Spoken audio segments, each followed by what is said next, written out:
Okay, let's see. Let's see if this is working. Hello, hello. Hello, hello. Hello, hello. Can anybody hear me? Hello, hello. Apologies for being a few minutes late. My internet wasn't working. Man, this thing is so weird. Okay, yay. Can you hear me and see? I mean, I think you could see me. But can you hear me okay? Also, Brian, of course, had to leave and the settings weren't up. So I just, after the internet kicked back on, I had to call him and be like, it's not working. I told him, I'm like, you're not allowed to leave the house anymore. Okay, cool. Okay, hi guys. Hi everybody. How are you? How are you? Hi Christina. Hi Nat. Hi Michael. Morty, Richard.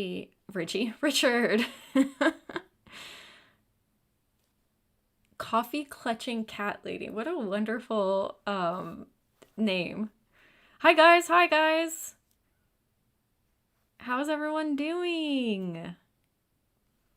How are you guys doing on this lovely Sunday day? It actually, I'm not gonna lie, I think today is the first day that feels like fall.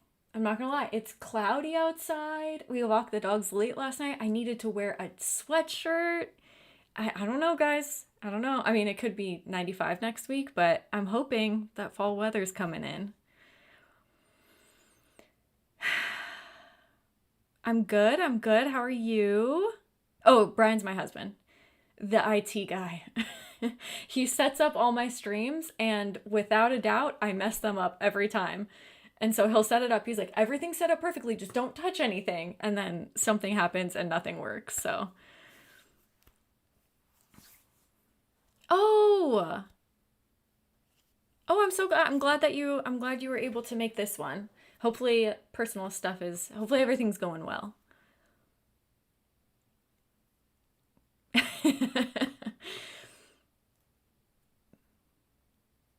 Oh yeah, yeah, that's true. It's late for some of you guys. Christina, that's okay. That's okay. I'm just glad you're here.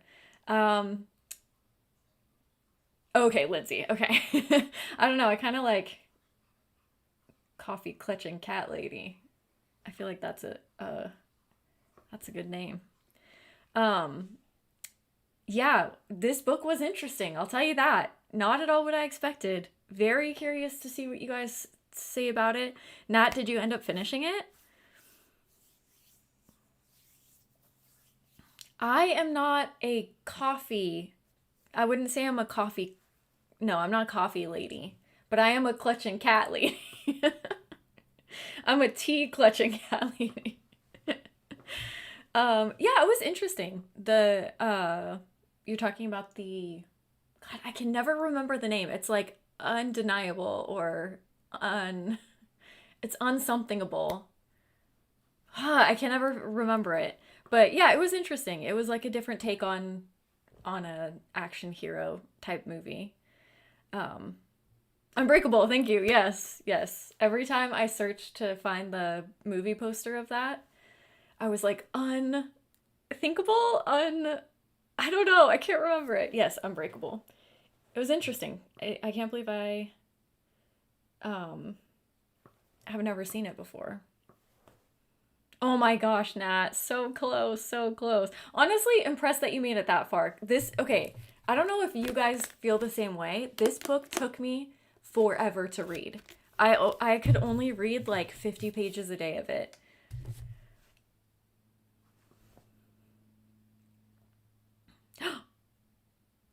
What? Well, I probably like I think more I'm thinking more like boba. That's more the tea that I drink. Or like iced tea. I'm more of an iced tea gal. Oh, I feel like you can't be English and not like tea. Is that legal? Is that legal in your country? I don't know. Oh, interesting. Okay. Wow. Okay, okay. So you really loved it. See, this is for sure the type of book that I feel like is going to have mixed feelings across the board, which is totally fine. But I'm glad at least that some of you really liked it. Richard, did you end up reading it?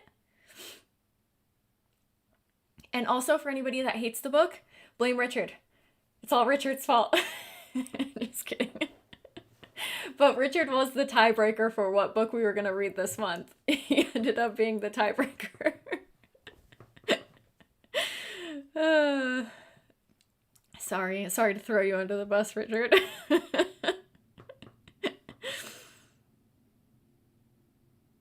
Oh yes, Nat, definitely.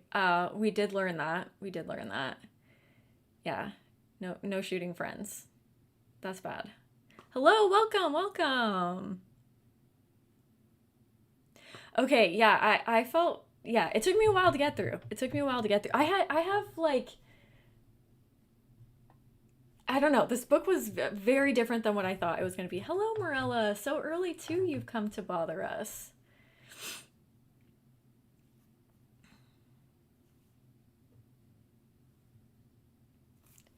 I try to read my goal is 100 pages a day. That's my goal. I definitely don't read that all in one sitting though. I break it up throughout the day.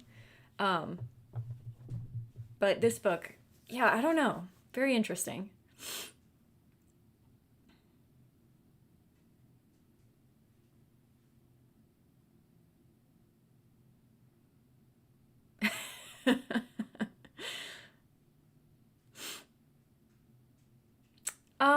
There's like one thing towards the end that's kind of interesting to note, but I wouldn't call it like a major twist or anything.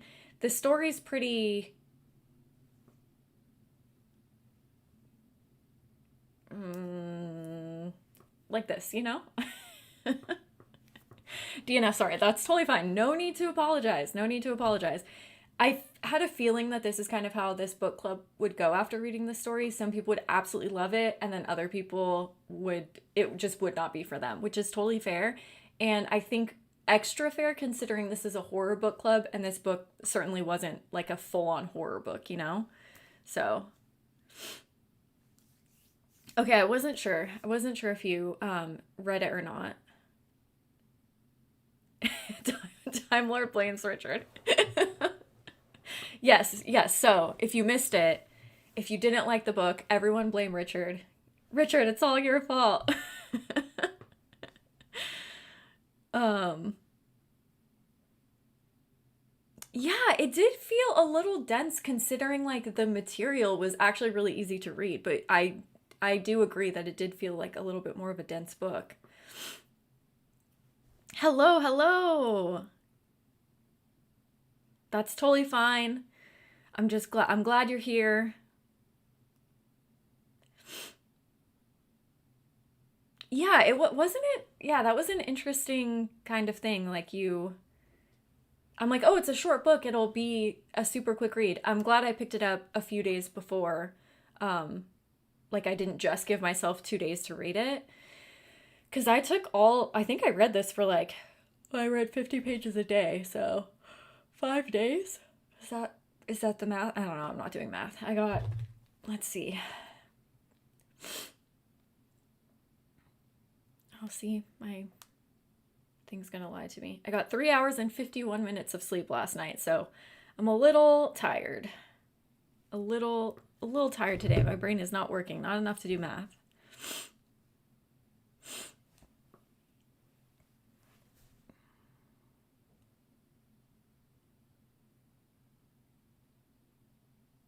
Oh, hello, welcome. I'm glad you stopped by. Yeah, that's kind of how I felt too. I did actually enjoy the book, but it was a much slower read than you know most books take me. But middle of the road, yep. 6 out of 10. Interesting.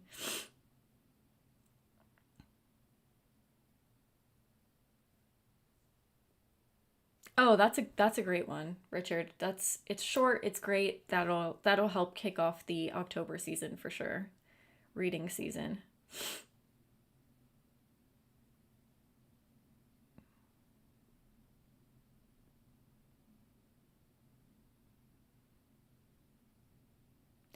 It was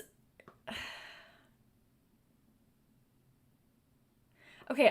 I'm sorry that you guys had such a bad reading month because this was one of actually I think it's the best reading month that I've had all year long.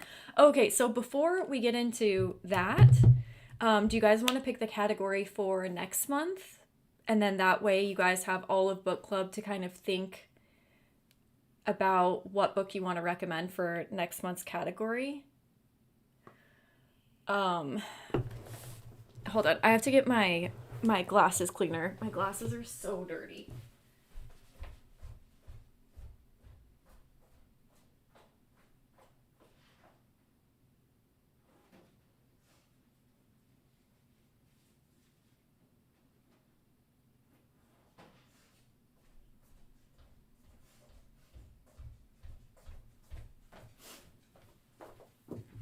Okay, sorry. I do this stupid thing where if I'm when I'm going to bed, I take my glasses off, but I don't put them anywhere. I just set them right next to me. So like I've been sleeping on the couch because my allergies have been so bad. So I just like set my glasses right next to me on the couch, and then Mosley's like kicking them and rolling over on them. So they are absolutely disgusting.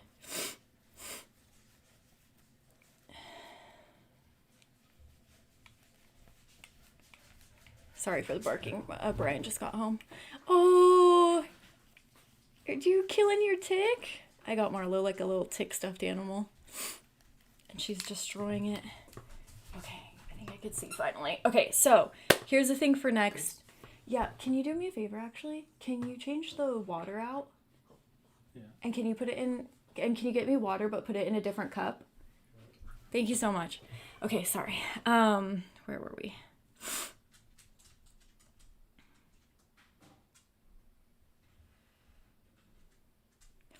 Oh, I had such a good reading month. It was wonderful. I just banger after banger after banger. Anyway, so here's the thing for the reading the categories. I know we I didn't even do it. Hold on. I didn't put it into the thing. We were talking about having them be like more October based categories. Book club, is this it? September. Yeah, no, this is not it. Okay. Sorry, I did not prepare. Book club categories, that's what it was. Okay.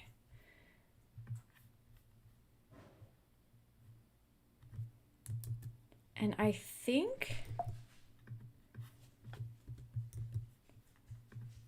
we had. Okay, Gothic horror was last time.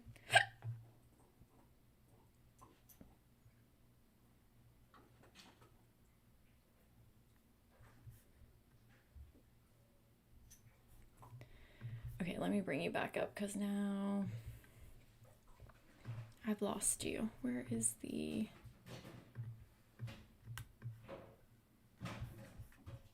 Chat?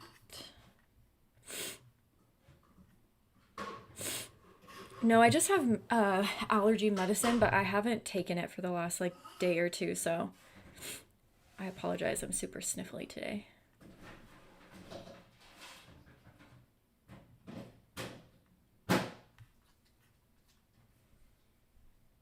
Oh, I haven't heard of these ones. Notes on your disappearance. What's that? Oh, on your sudden disappearance? Is that what it is?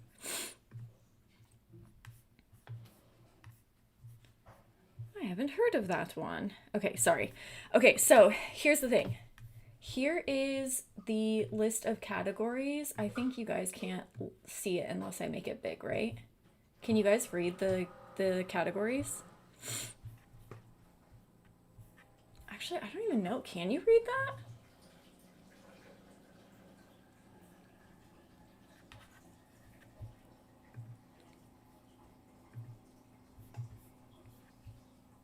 Oh, you can. Okay. So here's the thing. We were talking about having them be more like October based.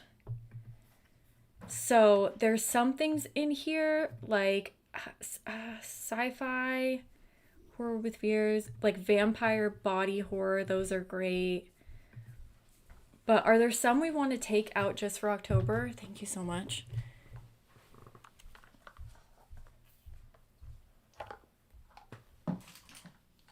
Like for example, is aquatic horror um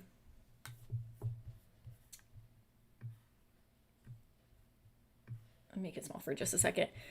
So like there's aquatic horror in here. Do we want to take that one out for October and then have more like October specific suggestions? You get what I'm saying? Like I don't know, but you guys tell me like botanical horror. Is that an October thing? I don't know. I don't know. Or do you guys want to just add more that could potentially be um more fall based? I don't know. So we have sci-fi, horror with fears. I think they were saying like, you know, like agoraphobia or whatever. Vampires, body horror. I don't know about the botanical and aquatic horror. There's purple book covers, books from the 50s, post apocalyptic, folk horror. I don't know. What do you guys think? We do have witches in here. We do have cults, strange, existential. We do have ghosts. We do have creature features. So, what are we thinking for this month?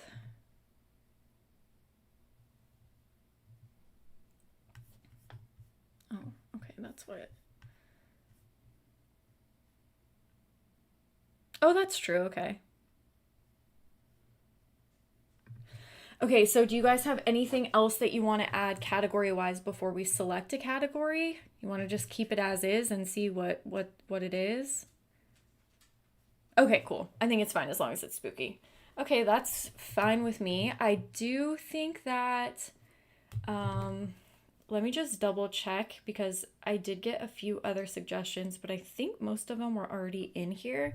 I do have YA horror, but I think I'm going to save that for after Halloween to put in here. We do have body horror. We do have that one. I'm pretty sure we have that one. Yeah, we do. And then somebody put extreme horror, but I think I'm going to leave it more vague because I do think we have disturbing books in here. Coming of age, horror from the 70s, translated German. Uncanny, Stephen King, female horror writer. Do we have disturbing? I thought we did.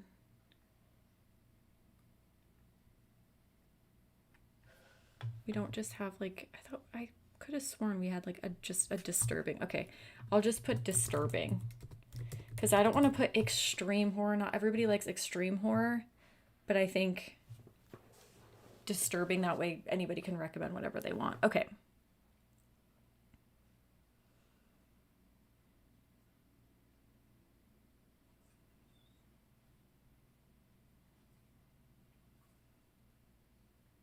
Okay, sounds good. Okay, so we're ready to spin? Are we ready to spin, ladies and gentlemen? Let me get rid of myself for a second. And I'm going to record it so I can put it on Instagram.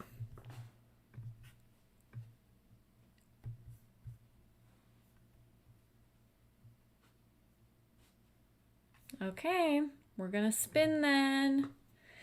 I hope it's a good one. Okay. Okay, cool. So this is our October book club category. I'm just shuffling a bunch and then we will spin.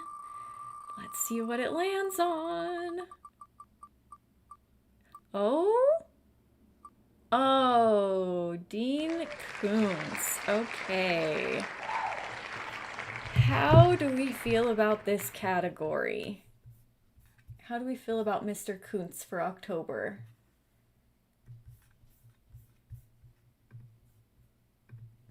Spin the wheel, you guys crack me up.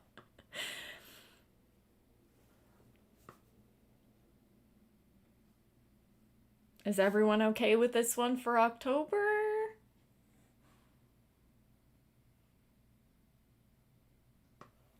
Because, okay, you love Dean Koontz. Is this okay for an October pick? Everyone all right with it?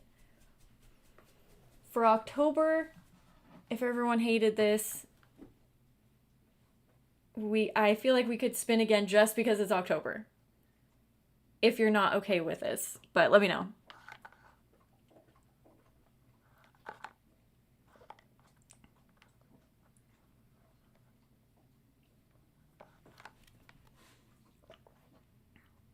What do you guys think?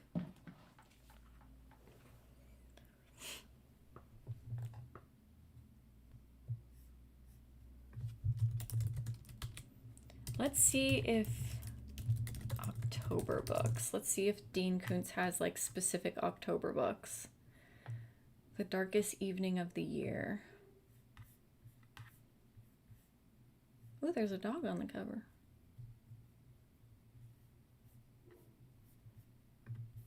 Have I only read one Dean Koontz book?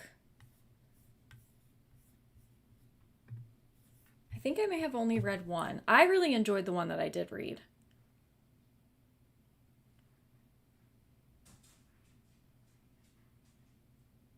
Okay, so we're keeping it? No. No, okay. I got the little spinny wheel of death for a second, but I think we're good. I was with you. I was hoping for like vampire, monster, folklore. Like that's what I was hoping for. But if you guys are all for a Dean Koontz, I'm fine with that too. And the good thing with Dean Koontz books is you can usually find them at used bookstores or the library or whatever.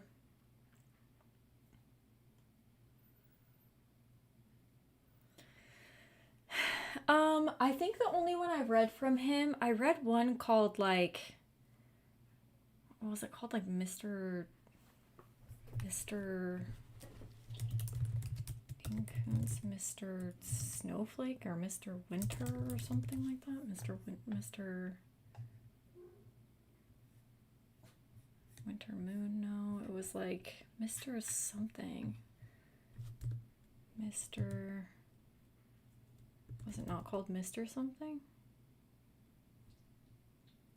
Phantoms, Watchers. I don't know. Now I don't know. Something about winter. Winter books. I thought it was called Mr. Dude, bro, what was that freaking book called?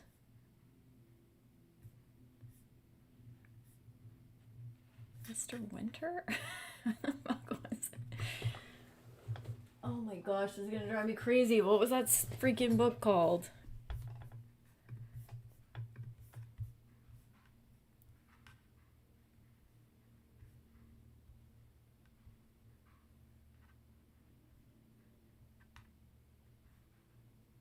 Yeah, Richard, it's always your fault. Last month was your fault. This month is your fault. Richard's fault. Yeah, everyone agrees. How dare you, Richard?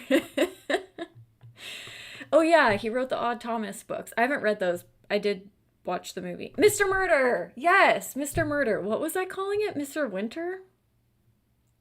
Anyways, I really enjoyed Mr. Murder. So.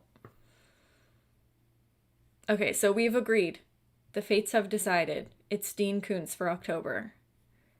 Everyone okay with that? Oh, I think I do have the Fun House, actually. I just haven't read it.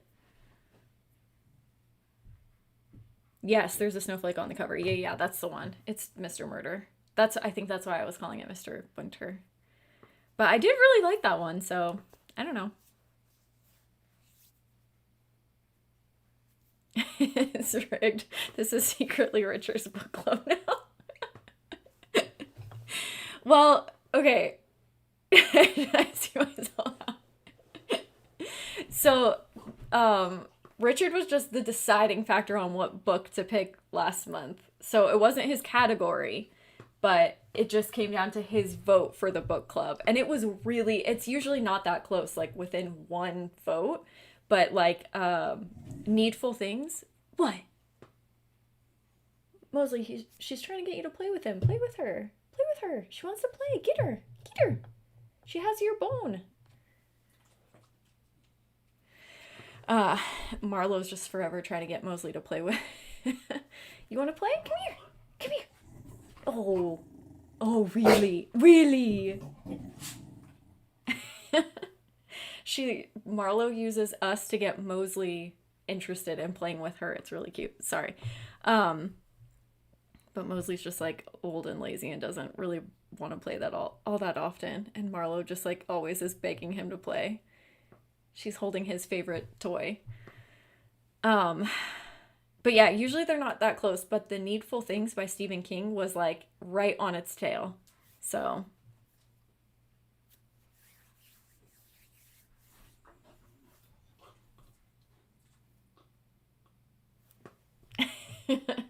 yeah.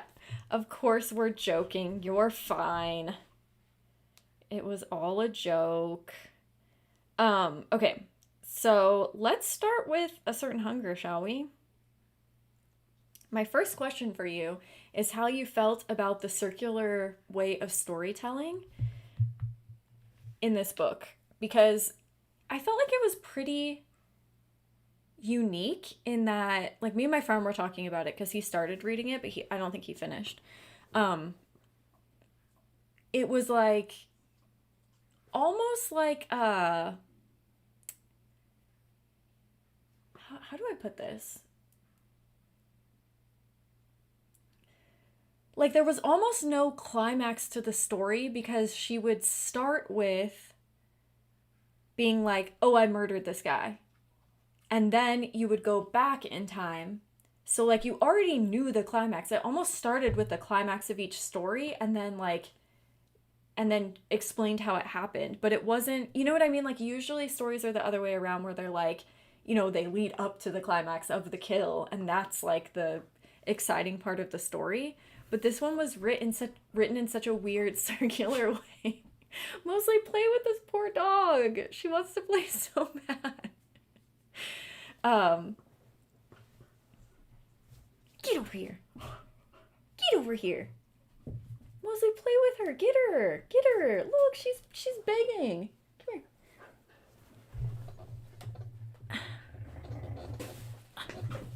Oh yeah, get her. Look, I got Marlowe a little tick to destroy. Good catch. Okay, that was oddly wet. Um,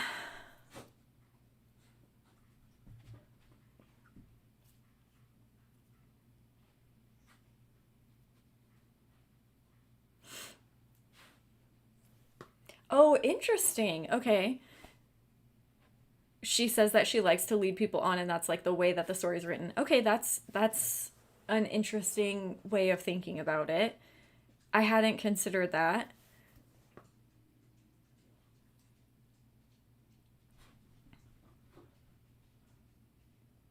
I know the TBRs, they just keep getting longer and longer.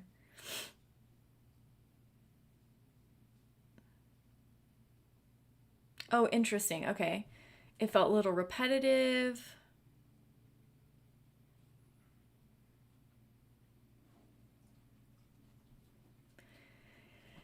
Yeah, that is a good point. And I think that's kind of like the what I took away from the reading the book is at the end of the day, this is an extremely well written book. Like I don't think any of us can argue with that. We can argue that the book maybe wasn't for us personally, or some people really loved it. But the book is extremely well written and it is well thought out and it is a good story. You know what I mean? But yeah, it's just going to depend on the way that you enjoy things like like you said, repetitiveness or pacing or the kind of the back and forth storyline, which I tend to usually really enjoy in stories. But yeah, this one felt so weird and different to me than any book that I've read, because it kind of started with the climax of the story, like, oh, I murdered someone, and then we go back in time and kind of lead up to that, which is usually opposite from how I would say most horror books work. But that is a really interesting way of looking at it. So for those of you who haven't read it, she calls herself a psychopath, right? So our main character is a psychopath. We learn that she's in jail pretty quickly and that she has murdered someone. And this is kind of like her, I don't know, what would you guys say? Is this like her confession? Writing in jail? Is she just bored and she has nothing else to do, so she's doing it? I don't really know. I'm not really sure. I'm curious what you guys think about that.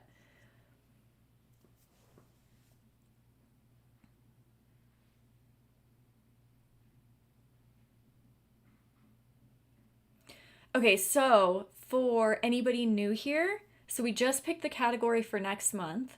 Next month category is going to be Dean Koontz books. So at the end of book club, I'm going to ask for recommendations. And then on Instagram after book club, I'll also put up a little thing just in case, so you guys don't have to like rush and think of a Dean Koontz book. If you guys want to take a few hours or whatever after book club, go research books or whatever, I'll post a little thing on my Instagram story. And then you can put all your suggestions of Dean Koontz books in there. That'll be tonight. And then probably tomorrow, I will randomly select 6 of those books on this spinny wheel thing, on this little guy, this wheel of names thing, this guy. And after 6 of them are selected, I bring those 6 to Patreon. And this sounds like such a complicated process, but I swear it's not that complicated. Patreon votes on the final one, and then I will announce it on YouTube and on Instagram and on Patreon. So if you're in any of those places, you'll be able to see. It'll be on the community tab post thing, probably by like the end of the week. I hope that made sense. I hope that wasn't anybody new is going to be like, this sounds way too complicated for me.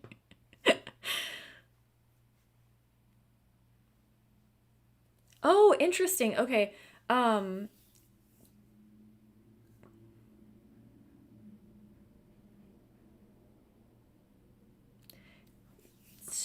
what do you mean by a roller coaster in terms of quality? I'm curious what you mean by that. Oh, that's true. She did talk to the reader directly, as if she, oh, lost my spot.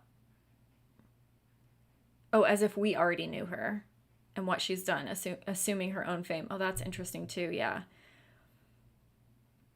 Yes, that's exactly what it felt like. It felt like a memoir of someone in jail who has murdered people, a cannibal, we come to find out, telling kind of her story.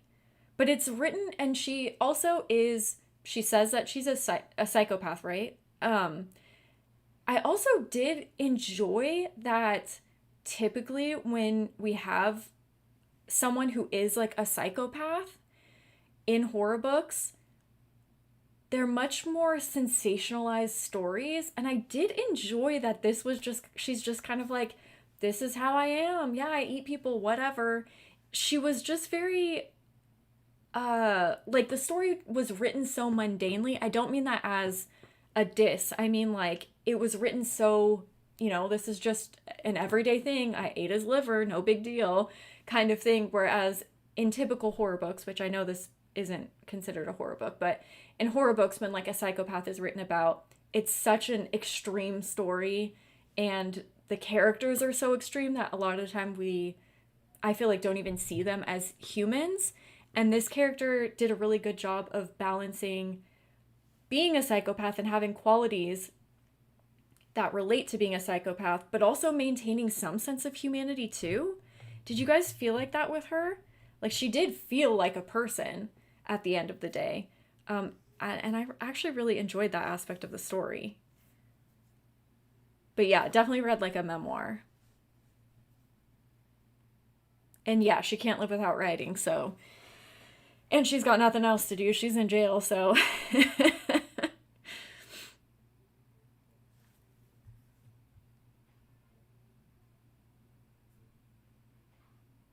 That's true. It doesn't feel like a confession because she doesn't have any regrets. Yes. Yeah, so it wasn't like a manifesto or anything like that. It feels more like just typical murders on TV. Oh, interesting. Yeah, so on this channel, um, on the community tab post, like, the post where you can post like pictures and like text and stuff. I think it's called the community tab. Let me double check.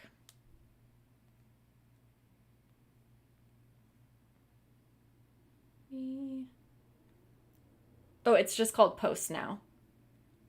So like if you go to the channel and then it's like shorts, lives, blah blah blah. If you scroll over, it says posts, and then you'll see one from a few weeks ago for this a certain hunger book. So it'll be there. And then, like I said, if you want to recommend a book, we'll take book recommendations at the end of this, or if you think of one a little bit later, you can put it on Instagram.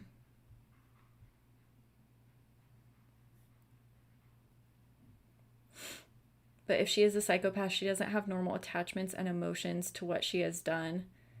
So that was well done. Yeah, I think the character, like, the I think that's what I mean. Like she did feel like something was off with her, but she also did feel like a human too. There was a lot of dark humor. Yeah. Yeah, and she was so casual about everything. Yes. Yeah, it was such a weird, I mean, yeah, I don't know that I've ever read a book where she's just like, "Yeah, I ate his liver. Who cares?" And you're like, "Wait, what?" Um the good parts were narrowly followed by some mediocre stuff. Oh, okay. I see what you're saying. Um, yeah, that's what I mean by mundane. It's like a lot of it was just about her life, growing up, her relationship with her family, traveling, eating food. Like a lot of it was mundane in the sense of like, I'm not criticizing the book and saying it was a boring book, but what I'm saying is it was just a lot of like mundane life kind of stuff, just like typical life. The murder aspects of the story were pretty small in comparison to the rest of the story.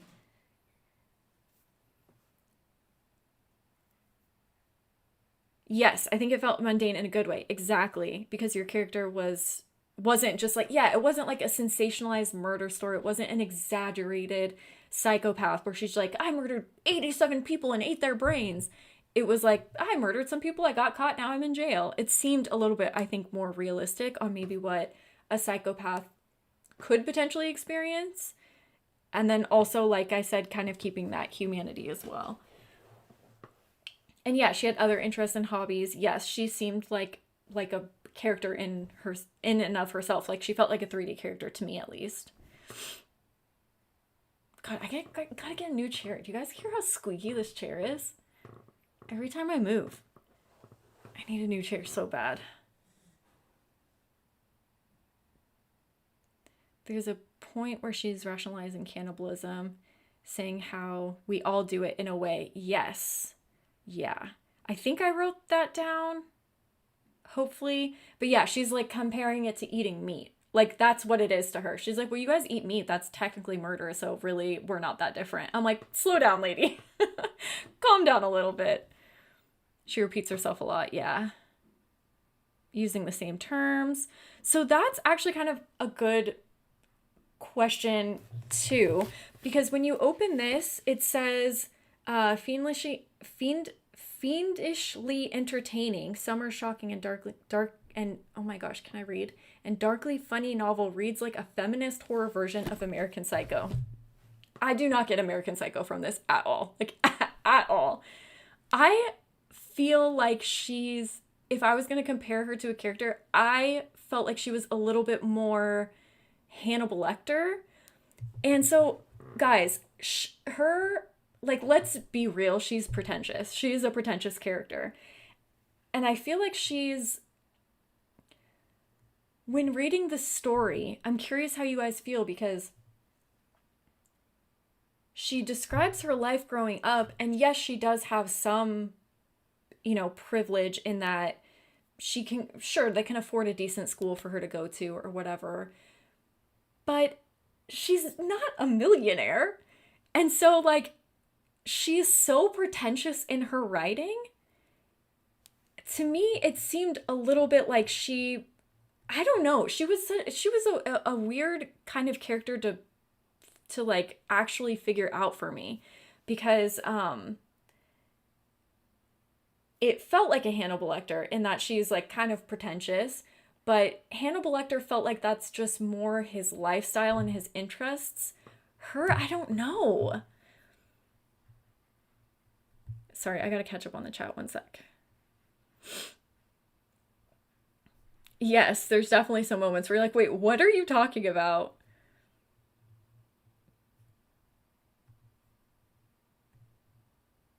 Oh, I don't remember that.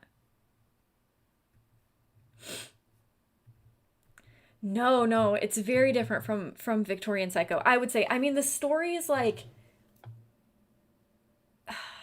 I could see some similarities in that both the characters don't have remorse, but they're like very, very different on opposite spectrums. I would say personally. I don't know. Maybe you guys feel differently. But like there were some similarities, but she was a complete different character. And like I said, this isn't a horror book. There certainly are horror elements in it, but I would not call this horror. She doesn't have feelings or guilt, but she's definitely aware of being an ass. Yeah. Yeah. Such as choosing,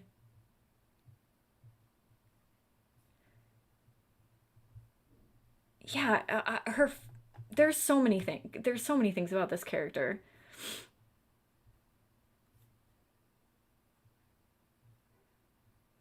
Yeah, yeah, so I think she said in the book that she gets caught and is in jail for the one murder, but she's like, I'm bored, I have nothing to lose, I'm just gonna kind of tell you about everything else. It's a horror movie chair sound. It's so awful. My squeaky ass chair.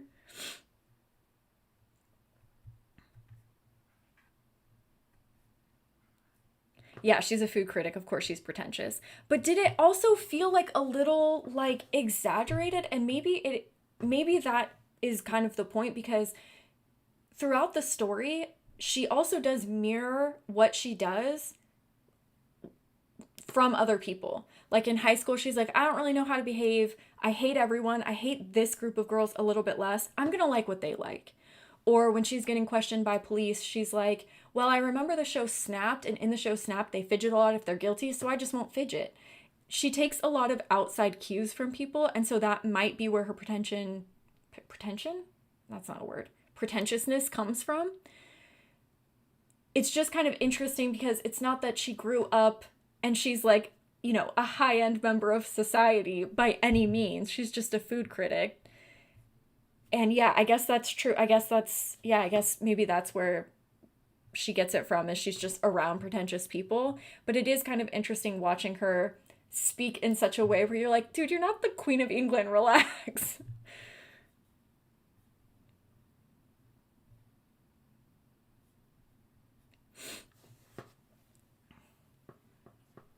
Yeah, I don't know. I guess I just have a very different feeling about American Psycho, and I don't particularly love books that kind of follow that trajectory, meaning they try to be like American Psycho. I felt like this was completely different. But yeah, yeah, that's kind of what it is. It's like, oh, this woman murders people. She must be like Patrick Bateman, but to me it didn't feel like that. Yeah, her cooking knowledge, Hannibal, but her ego, Patrick Bateman. Interesting. Okay.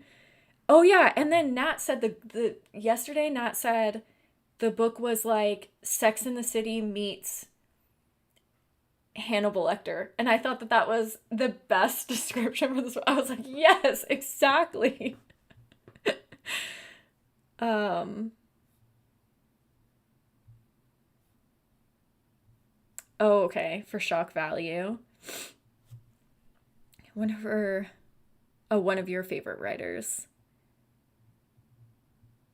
And she writes this kind of stuff far better while being very raw in her descriptions.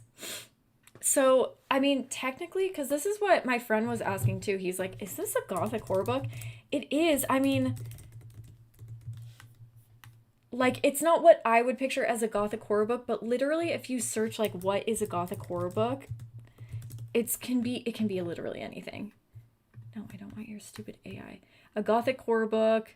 It combines supernatural elements, mystery, terror with themes like decay, madness, psychological torment, often in a decaying setting, atmospheric location, such as a haunted castle or isolated mansion. This one happens to be in jail, but there are definitely elements like the dark themes like decay, madness, and psychological torment. I mean, they're just used in kind of a different way. But if you search it, yeah, I mean, I feel like anything can kind of be a gothic horror story, but it's not what I envision when I'm reading gothic horror. Do you get what I'm saying? Yes, okay, thank you. Patrick Bateman is more concerned with his image and his status in general. Um, she's just a food snob. And here's the thing too, like I feel like with Patrick Bateman, it's not that he likes eating at high-end restaurants. It's not like he likes getting into these exclusive nightclubs. I guess it's kind of, maybe I can see the comparison in this way too, I guess, but he is just doing what everyone else around him does. Like the point of Patrick Bateman is he's not really a person. He's just kind of like, you can switch him out with any of his friends. And I mean, that's kind of the point of the whole book is they don't even recognize each other. They can't even decipher each other in a crowd. They are the same fucking person. So that's, I feel like, where she differs from Patrick Bateman is like you said, she has her love for food. She's passionate about writing. She is a person in herself. Um, but I guess like the mirroring of other people, I guess you could argue, is similar. Psychos are chameleons. That's a good way of putting it.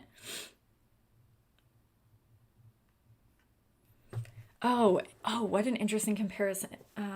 The protagonist of The Marbled Swarm. God, that book is so fucking weird. The Marbled Swarm is so weird. That one's a little hard.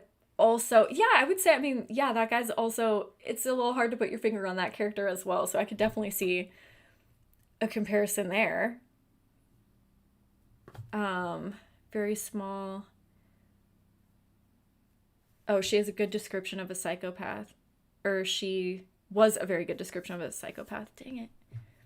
Indeed, a chameleon, not understanding emotions and copying from others. Yeah, and it wasn't like outlandish or in an obvious way, but there's certain things that she says and does where you're like, that's not normal, you know?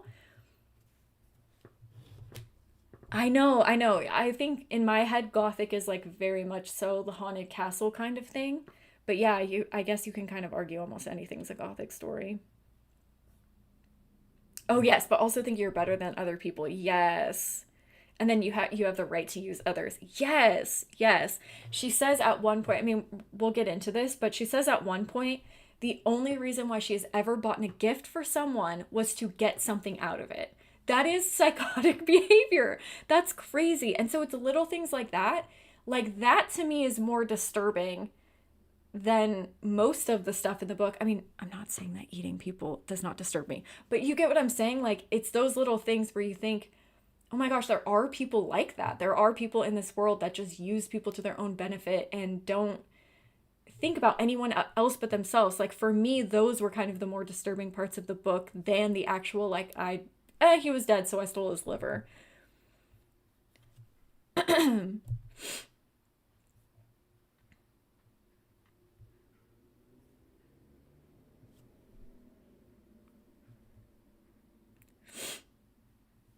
Yes, I totally have mixed feelings. I totally agree.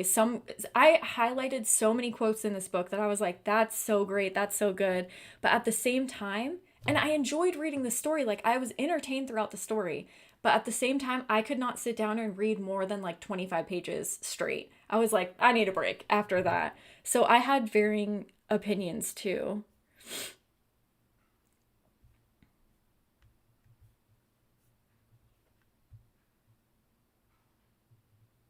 Yeah, and I think that's kind of the conclusion I came to is it's not a bad book. It's extremely well written. It just may not be for some people, especially because this is a horror book club and, I wouldn't say this is a horror book. Oh, that's true too. Yeah. Yeah, she's definitely not like extremely vain the way that Patrick Bateman is. And she doesn't really, I don't get the sense that she really cares how anybody views her or thinks about her. And I think that's all Patrick Bateman cares about is how he's perceived by others, particularly those in his social circle. But oh, slightly vain. Okay, pretentious because she was constantly talking about others' looks. That's true. She was less focused on herself and her own looks, but she did talk about other people's looks too, what kind of brand of clothing they were wearing, how they looked. Yeah, for sure.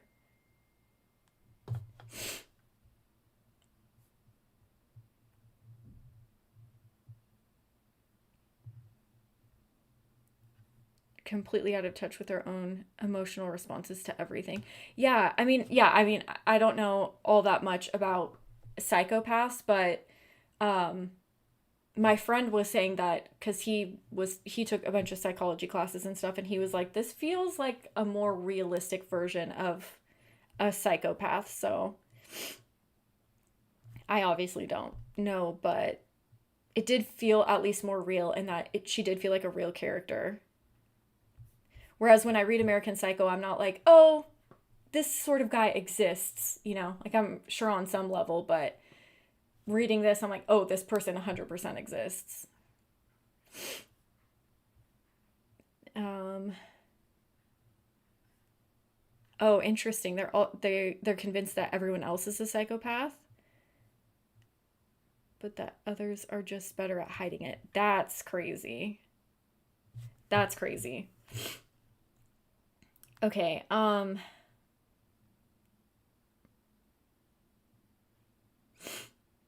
Okay, yeah. So she starts with we start with knowing that she's killed someone. She's in jail.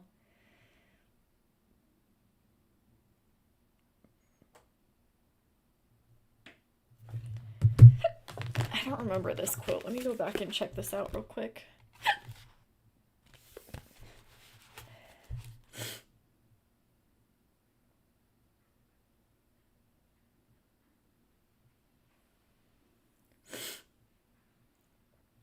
Okay.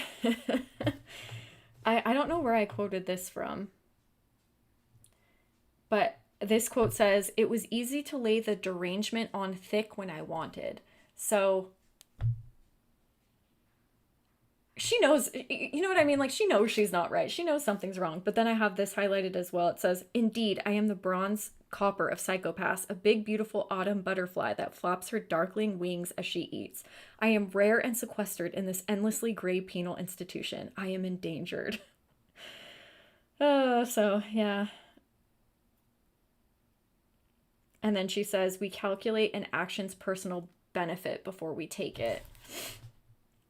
A lot of really great lines in here, but yeah, I mean, it does read pretentiously. You're like, all right, calm down. Love is a languid sigh of death. Some of us are born with a howling void where some of us are born with a howling void where our souls should sway.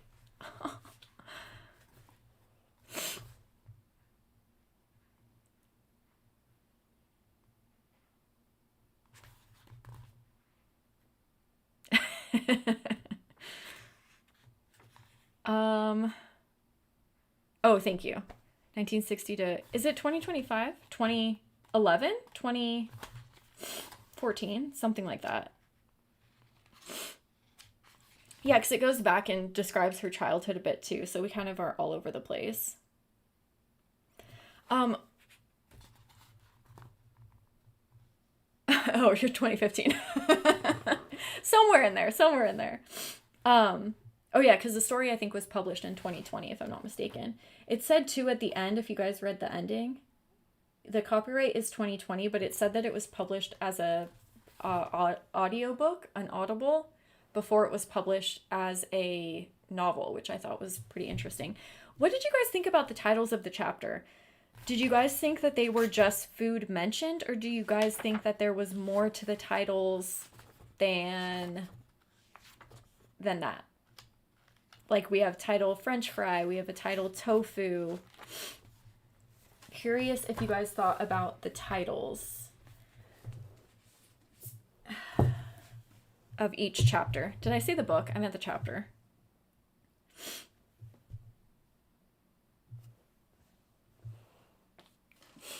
Oh my gosh, I need allergy medicine. I cannot breathe.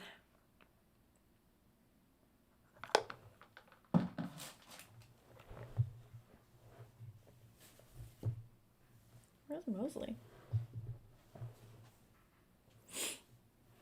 Where'd Mosley go? Do you get tired of trying to get him to play with you? You're so cute.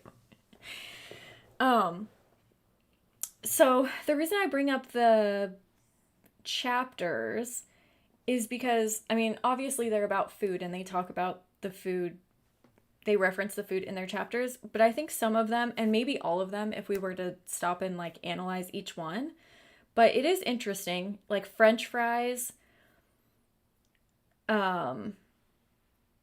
are used as a metaphor for rebellion, and so that's kind of what the chapter is about. And then, like, for example, this tofu chapter,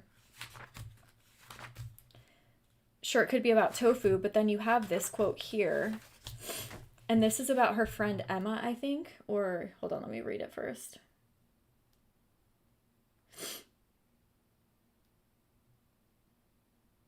Oh no, maybe it's about herself. Wait, what was... Oh, I read the wrong chapter. I'm an idiot. I mean the wrong page. There are things that simply won't do, and anything that tries to make tofu something that other than what it is, an unappetizing excuse for protein. So this is right after she's talking about her friend Emma. I looked at her. She's in her meat is murder phase. Intrigued as I was, I couldn't stomach the idea of sitting in a cafe that smelled like unwashed anarchists listening to blah, blah, blah, talk about feminist energy, while a plate of tofu scramble slowly congealed in front of us. There are two things that simply won't do, and anything that tries to make tofu something other than what it is one of them. So to me, like, this felt like she was referencing Emma, to me at least, because Emma's had all of these like phases of life that she's gone through, and she's seen her at different phases. You know what I mean? So I guess my point is I think that the chapters have a little bit more to do with just food, or at least some of them. They reference more like what's going on in the chapter. You know what I mean? Sometimes the food in the chapter titles felt relevant. Yes. Other times I was just waiting for the banana bread to show up. But she also admitted to reading the DSM while in prison to mess with the psychology students. Yes, that's true. That visited her. So it's also possible that she used what she learned to manipulate us as the reader. Ooh, what a good pickup. So true. So true, so true. And we do have this quote from her. She says, writers say this kind of thing all the time, but to me, writing is like drinking water or eating food. Writing sustains me. I don't know who I am if I don't write. More important, you don't know who I am. I don't tell my story. It's as if I've died. So that's kind of, I think, her reason for writing, we mentioned earlier. But yeah, what a great thing to consider too is she's like, yeah, I'm a psychopath, and here are all these crazy things that I've done, and look at how well I'm mirroring being a psychopath. But also, yeah, she's an unreliable narrator. And maybe that too is the connection with Patrick Bateman as well. But yeah, definitely an unreliable narrator. And I agree. Some of the chapters I felt like they were relevant to what was going on in the chapter, and then some of them I wasn't 100% sure on. She also keeps files of blackmail on everyone she knows. I thought this was so interesting. Like her family, her friends, her bosses, her coworkers, everybody. She has some secret location, or so she says, where she keeps files of people that have wronged her. Or not even wronged her, like done something in some way in life that she can use against them. And this is interesting too, because when she comes across a piece of blackmail, she's not like, oh, how sad my boyfriend's cheating on me. She's like, yes, now I get to use that against him. She's such an odd character, man. Um,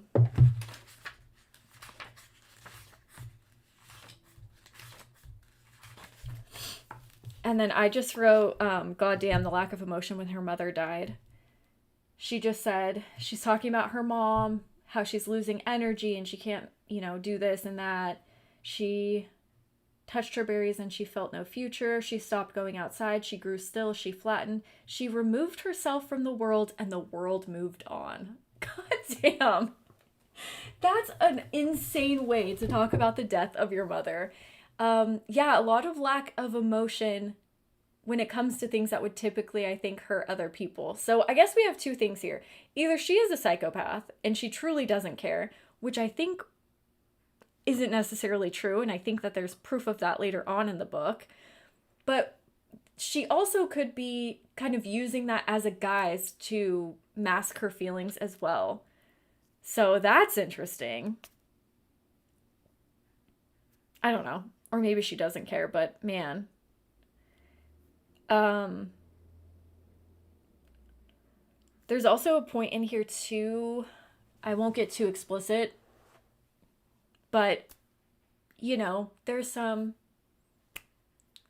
essay type stuff where she's just like, "Oh, this is happening. Okay." Just no emotion.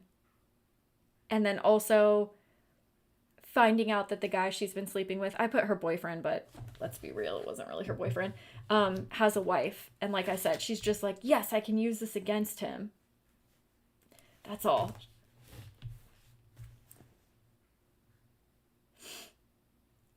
I guess she also does say too, language always fails, especially in death. But I don't know. That paragraph or that chapter with her mom dying, I felt like it was very void of emotion and very strange. A strange way to discuss someone you love dying. Oh, guys, what about her mom?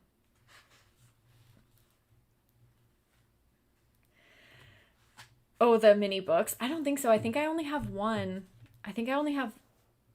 Do I have one? I think I only have one or two left.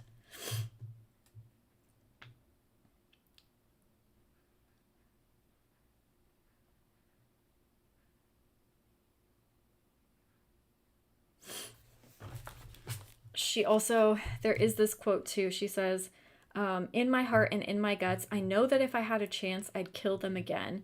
Maybe I regret not killing them. No, wait, sorry. Maybe I regret not killing more or killing better, perpetrating more, better murders with higher style and slyer humor. Like, that's her regret. She's like, well, I should have killed more people. And this, by the way, is told in such a weird way that we learn all of this stuff before we find out really anything about the murders. Um,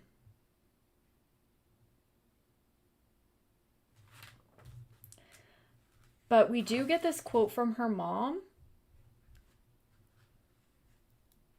Yes, she says, I'm being R worded. I thought fascinating. Power is the ultimate aphrodisiac. I mean, there's so many great quotes in here. But we do have this line from when her mom is dying. Her mom says, "You were never my favorite." And I thought, is this where she gets it from? Her mom having a fake French persona may have been an influence on the daughter. Yeah, so do you guys think that her mom was a psychopath too, and that's where she got it from? Her her mom came off as pretty cold. Yes. At least to her children. Yeah, for sure. I think she was more invested in her garden and keeping her husband. Yes, and even with her husband, she's just like, oh, he's not gonna leave me. Like, divorce isn't an option. Like, she was just very an odd character. I thought, ooh, this might be where our main character gets it from. I like the titles relate, but sometimes digging is involved. Oh, okay. Like the first chapter, corpse reviver number 2 is a drink, yes, but the corpse being revived in the narrator's sense of inner sexual deadness and the violent urges accompanying it. Yeah, that was interesting too, the way the book started with that corpse reviver too. And honestly, she's is also reviving corpses by just writing the story. You know what I mean? Like she's killed them, she's bringing them back to life, and she does say multiple times that these people, oh, now I'm not lonely because they're with me forever.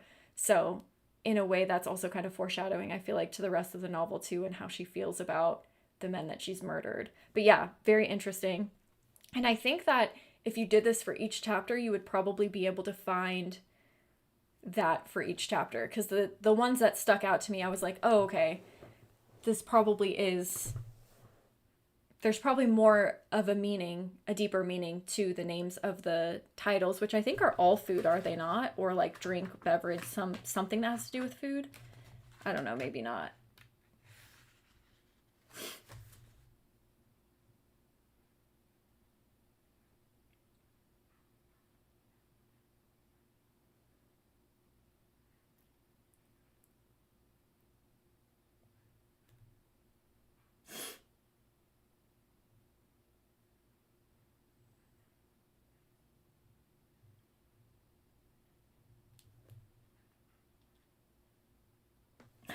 Oh yeah.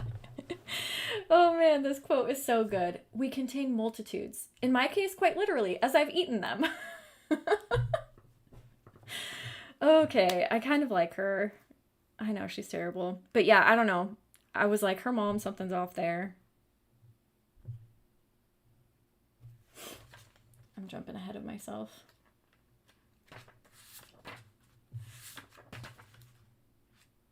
Oh yeah, no, I read that one. How she feels about the murder. Yeah, so I wrote, do you get the sense that she's not as pretentious as she seems? Like, I don't think. I think maybe she, like we were talking about, maybe just mimics or is in her head is like, this is what a food critic is. That's what I'll become.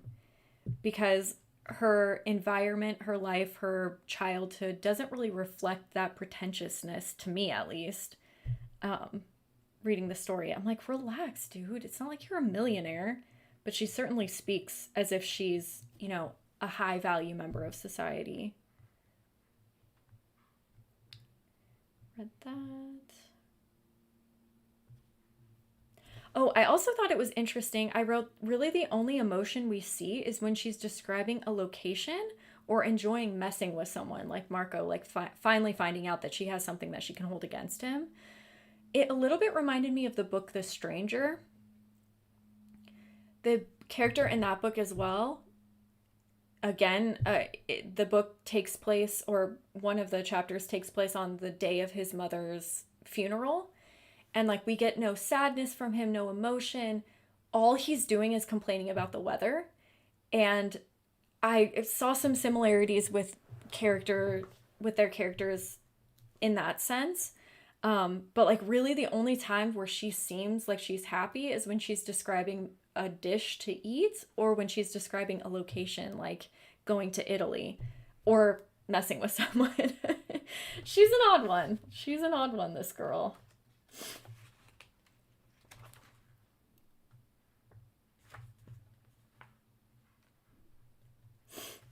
She says, Giovanni, I killed him and ate his liver. It was an accident, of course. Well, the killing was accidental, the eating was deliberate.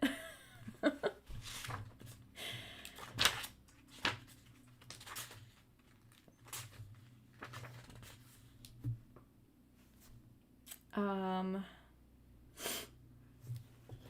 so, for those of you who haven't read the book, she's describing.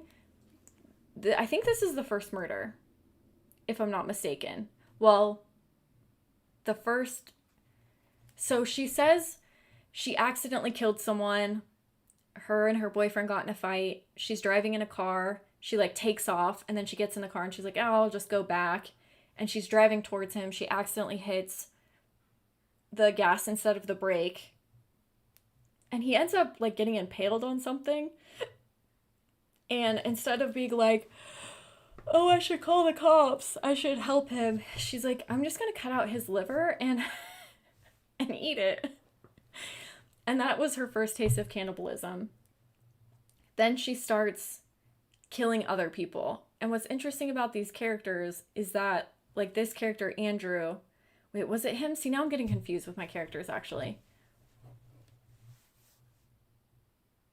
No, that I think this wasn't Andrew someone from her past as well?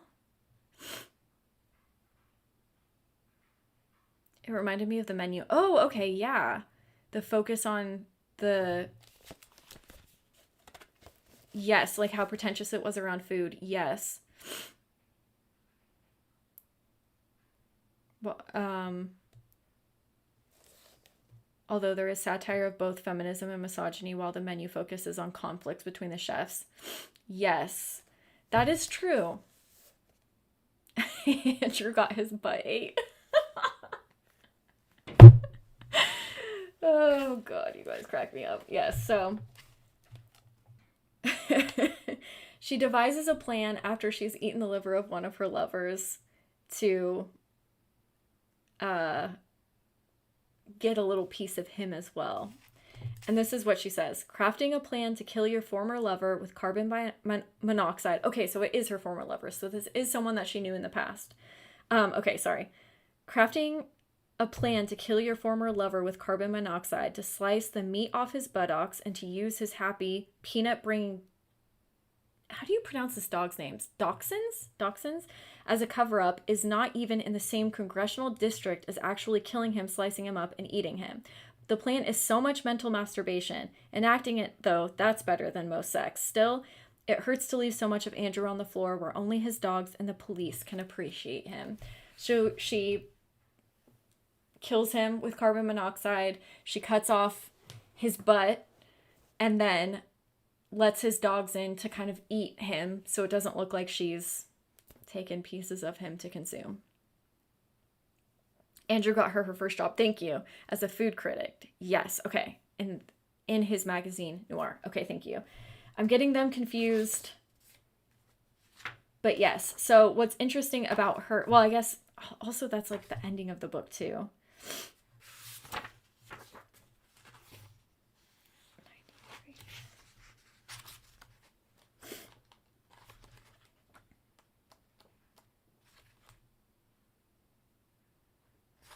Okay.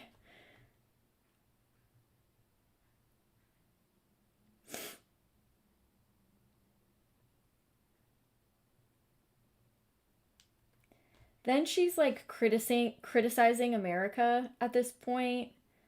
She's talking about middle America and its widening asses and widening car seats and widening highways. Needs to turn off Paula Deen, step away from the television, take a long hard look, blah blah blah blah blah. And then she says, monsters all, say I, the cannibal. She's pretty funny.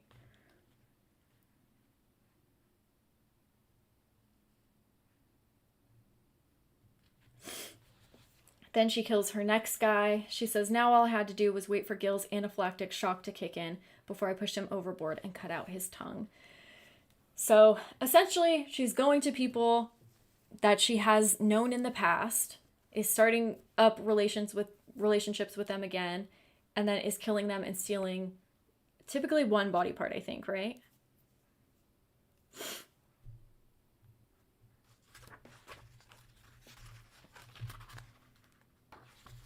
And then I think I just have one more. Oh, yeah. It was a lovely day for a little homicide. It's another great quote. Okay, so here I also wanted to ask you guys, because we're told that she's a psychopath, that she has no emotions, that she just uses people, blah, blah, blah. But she did get mad when her boyfriend, was it Andrew, was cheating with her assistant enough to quit her job and call the IRS on her old boss.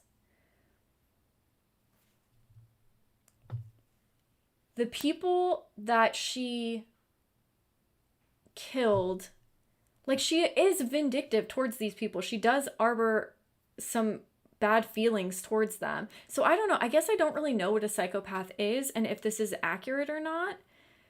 But it was interesting learning that she did like have these bad feelings towards these people and then like 10 years later went back and killed them because they, were sleeping with her assistant a decade ago or whatever. So I don't know. I don't know. What do you guys think about that? The knife in one gloved hand and his right butt cheek in the other. I sliced a nice piece of meat. I did it again on the right side. Right twice. Oh, I don't know. What page is that?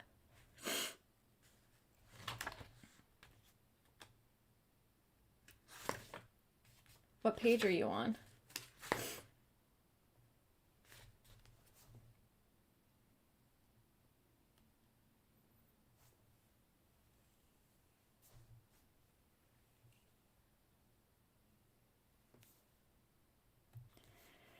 And then she says, you wake up with someone too many mornings and you realize that the magic you've seen was magic you've made.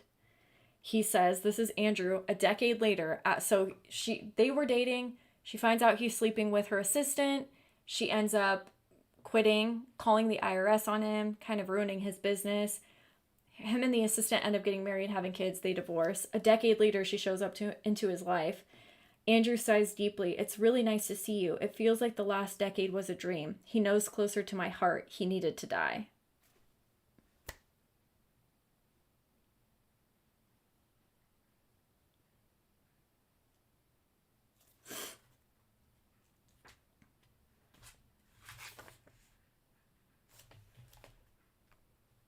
And then she says shit like this.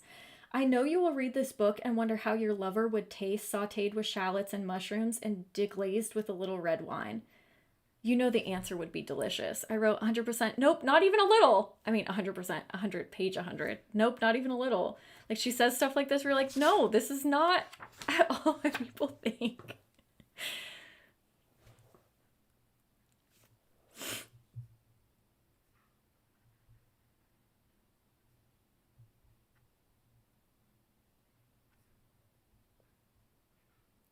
Okay. Oh, yeah, she did take. You're right. She did take multiple parts of Marco and then ended up throwing away his stomach. Okay, being vindictive is very. Okay, this is, I think, where I was having a hard time because I'm like, well, she has emotions. It does. Is being a psychopath, I thought, was lack of emotions. Am I confusing psychopath with something else? Page 128.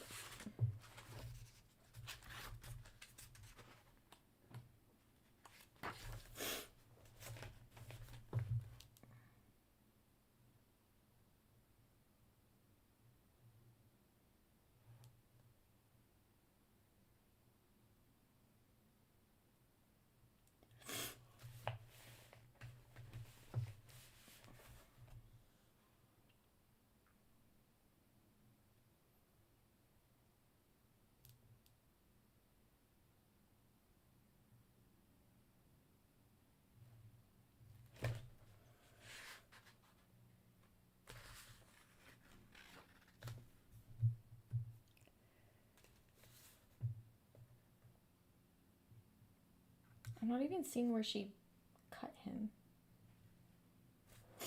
I'm trying to find that line, but I can't find it.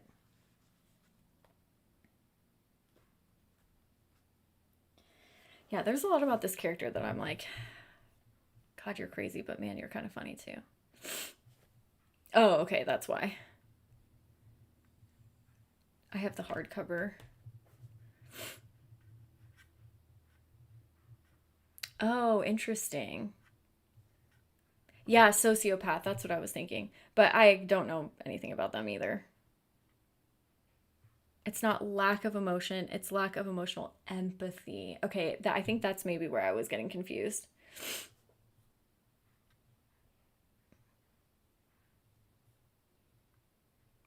Oh, interesting. Antisocial personality disorder. So they're kind of one and the same. Okay, yeah, I think maybe that's where I was getting confused because I was thinking like you just don't care what others think about you and you don't really have emotion, but I guess that wouldn't really make sense because I mean, at the end of the day, they're still human. So yeah, but I don't know. It was interesting to me that she held on to grudges a decade later and then went and murdered people.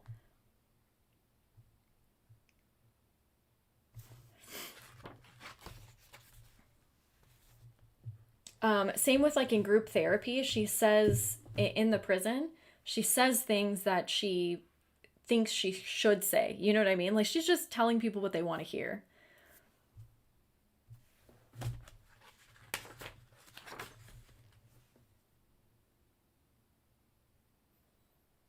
They expressed their condolences. I wept mostly with relief.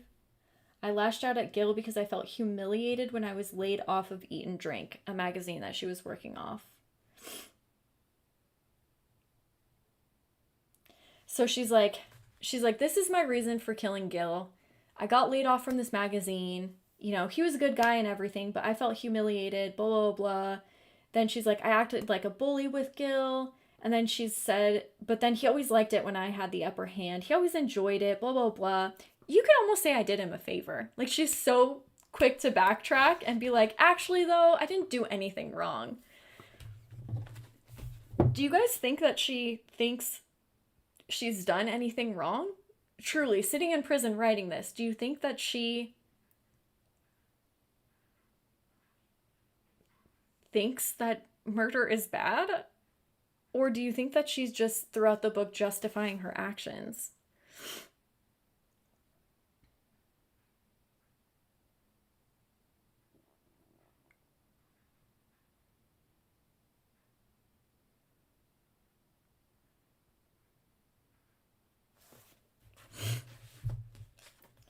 Interesting. I hadn't picked up on that. 11, 10, 9. The end of chapter 8. Oh, then grasping the knife in one hand and his right butt cheek in the other, I sliced a nice thick piece of meat. I did it again on the right side. I see what you're saying. Found it, found it, found it. Oh my gosh, I need to take allergy medication.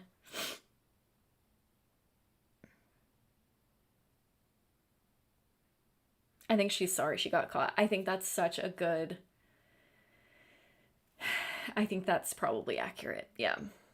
Sorry she got caught. I think the only thing she regrets is being caught so she can no longer carry on eating her fancy people meat. I think so much of it is performative. She definitely wants people to think she doesn't care. Interesting. Yeah, I mean that is with unreliable narrators, you really don't know what is what. And so much of the book is performative, is her performing and pretending to be like other people just to get by, that you do kind of have to question what she actually feels. And that's the thing is like she's like, I don't care. I don't care about anyone. I don't care about love. I don't care. I just want to sleep with people and I don't give a shit. And then she holds a grudge for 10 years and goes and murders someone because she was humiliated because she got laid off from a job. Like, if anything, I feel like she feels maybe a little bit deeper than what normal people would feel. You know what I mean? I feel like most people would get laid off and be like, okay, it is what it is, and move on. I don't know if that's something that can be attributed to psychopaths or antisocial personality disorder, whatever. Um, but it is interesting to me how like deeply she feels in some cases. I think getting caught was more of a hit to her ego. Yeah, okay. She took pride in getting away with her crimes. Yeah, yeah, yeah. And she was almost like, they don't have anything on me. Yeah, I think that's true. Um yeah, what a weird character, man. And what a weird thing to be like, oh yeah, poor Gil, he just was like he was there and I felt humiliated, so I killed him. But actually, I did him a favor, really. It's like, what? You killed him and ate his tongue. You did not do him a favor. uh,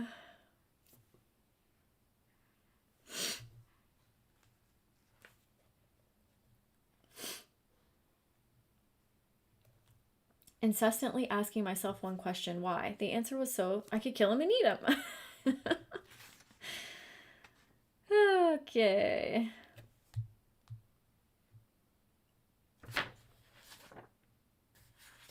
Yes. Why she killed Marco. And then, so then she finds Marco. Marco's the guy, she was sleeping with him, finds out he had a wife, and then, like, again, like a decade later, goes back to him. And she says, I promised myself that if he gave in, gave up, and fell with sweetness into my bed, he would live for me to tell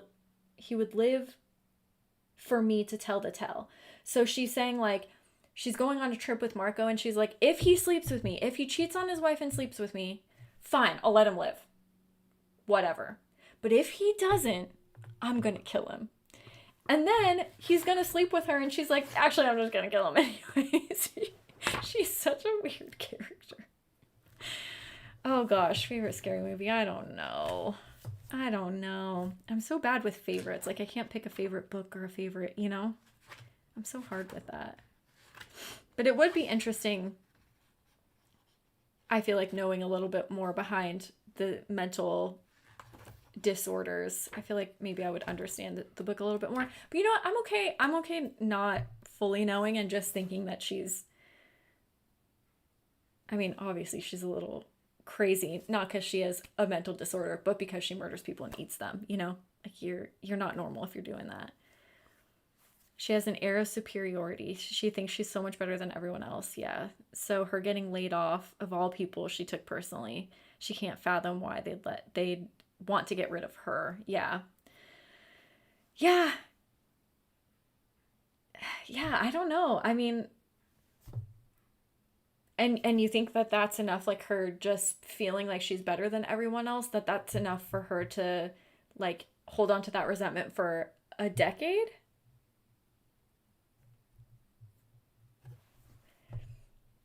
To kill people? Or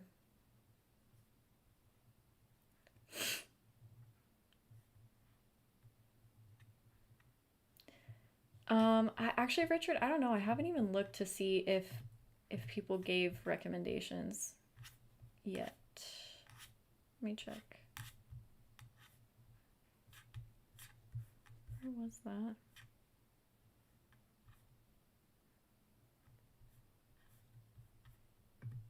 Yeah, or we could just, because I was thinking we could also just use the categories that we had too. So it's up to you guys. But I posted that just in case, like, for Halloween, you guys wanted to watch, like, oh, let's watch vampire movies, or let's watch, anything specific. But it doesn't matter. We could use what we have. I don't know what this means. Put the books down and get in the kitchen. Um, yes, people who hold decades or hold grudges for decades exist. Yeah. Is that part of this disorder? Is that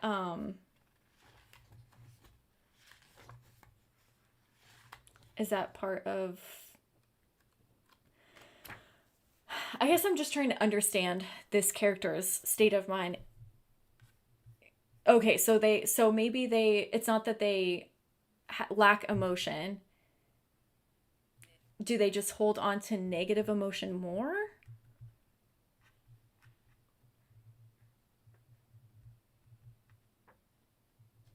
Oh, right, because you were saying it's not lack of emotion, it's lack of empathy for other people.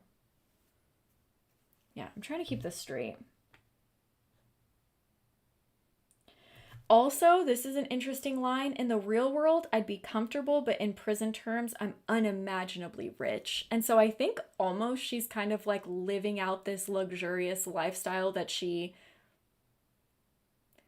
I mean, has kind of, like, with her pretentiousness has kind of, it seems like, been faking for so long that now she's in jail, she can almost pretend like she, like, before in life she thought she was better than everyone else. Now she's like, I'm unimaginably rich and everyone's below me, and so it seems like almost in jail her ego's being fed more than in life, on outside of jail. You get what I'm saying? Oh, I think that killing Marco wasn't planned, but once it happened, she decided she liked it and started thinking of who. Oh wait, no. You, the first killing, you're saying? Yeah, I think so too. I don't think like the one with the car. I think you're right. I don't think that she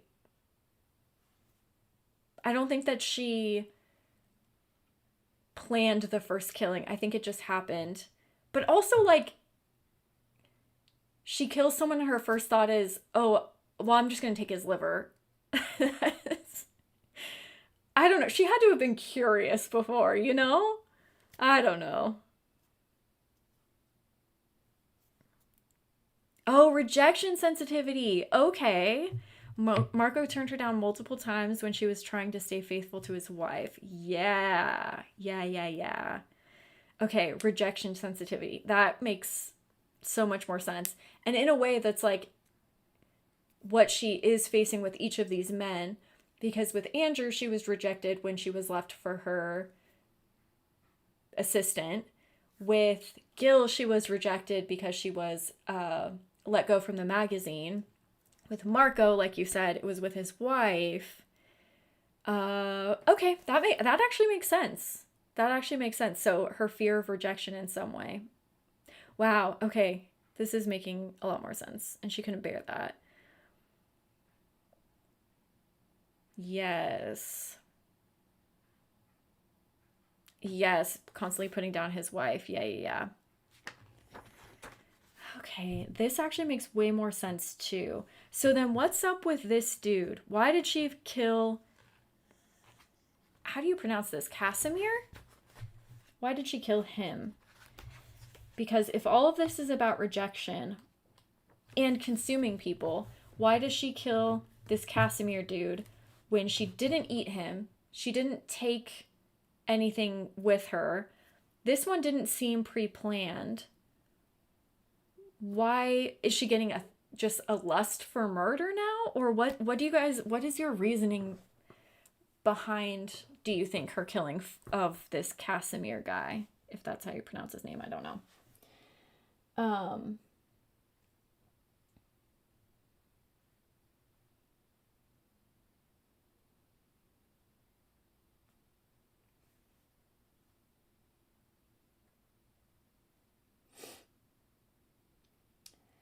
because she does say, perhaps I merely enjoyed, no, perhaps I merely learned to enjoy the act of killing.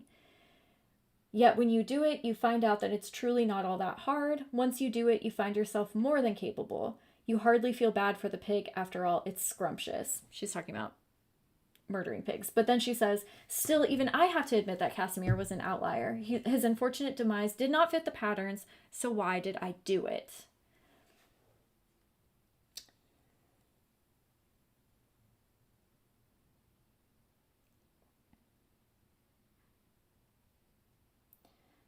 She says she felt suffocated. There were many things I could have done. I could have stood up, thrown him out of the house, run to the ocean, flung myself in the cold. Instead, I killed him.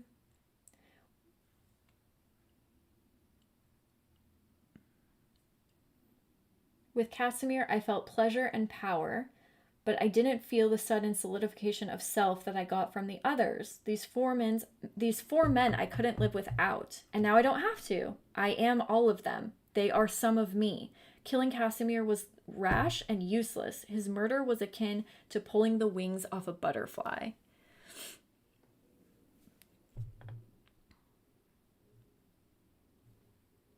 Dang it, battery exhausted. 1 second.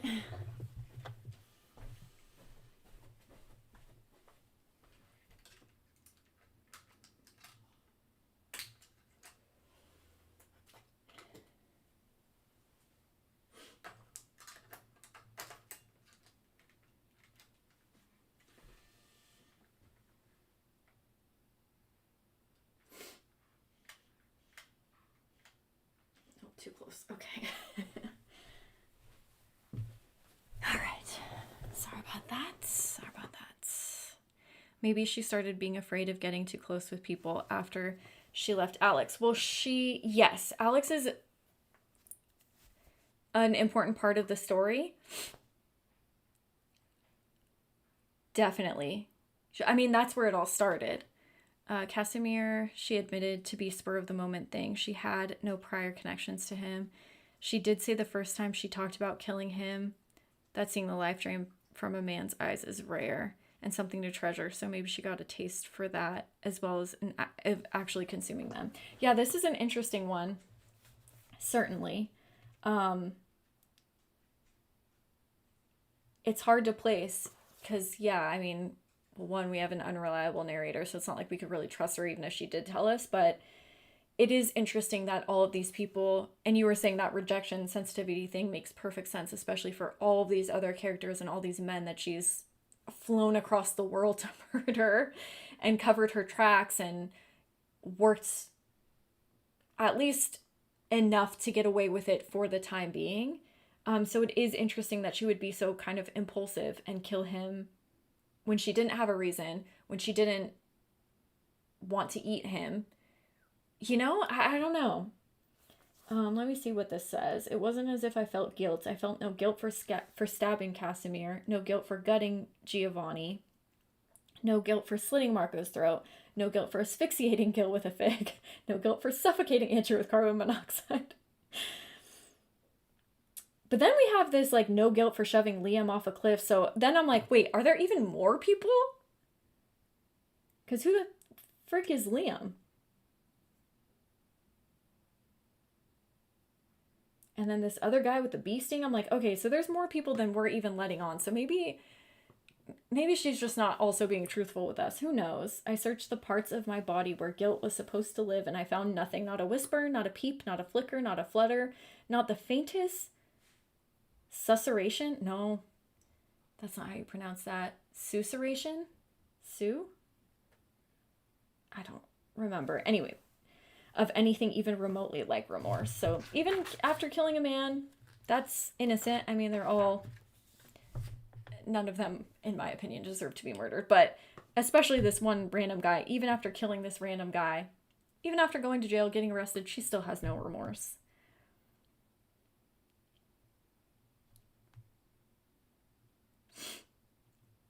Okay, we talked about how she kind of mimics other people's behaviors.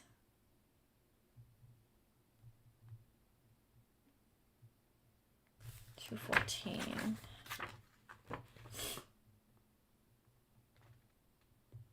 Also, I thought this was really funny when she's talking about sand sharks and how they eat each other in the womb and like only one survives. She says they're rather docile sand sharks. Perhaps they work out their issues before birth. She's funny. I'll admit she's funny. And then she says this again. Who hasn't lain in bed next to their lover and wished that, coitus concluded, she could turn her head, unhinge her jaw, snap off the head of the man lying next to her. I'm like, bro, no, that's not how I feel. We can only take so much intimacy before we close our eyes and pray to our gods for cerebral hemorrhage. I'm like, jeez Louise.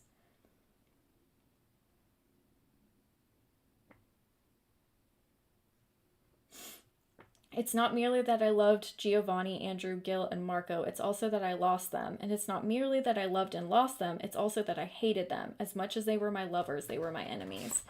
This girl got some issues, you know? I am what I eat, and so are you. I am closer to them now than I ever was in life. I carry them with me. Ooh. Nasty, nasty. Praying mantis type behavior, yeah.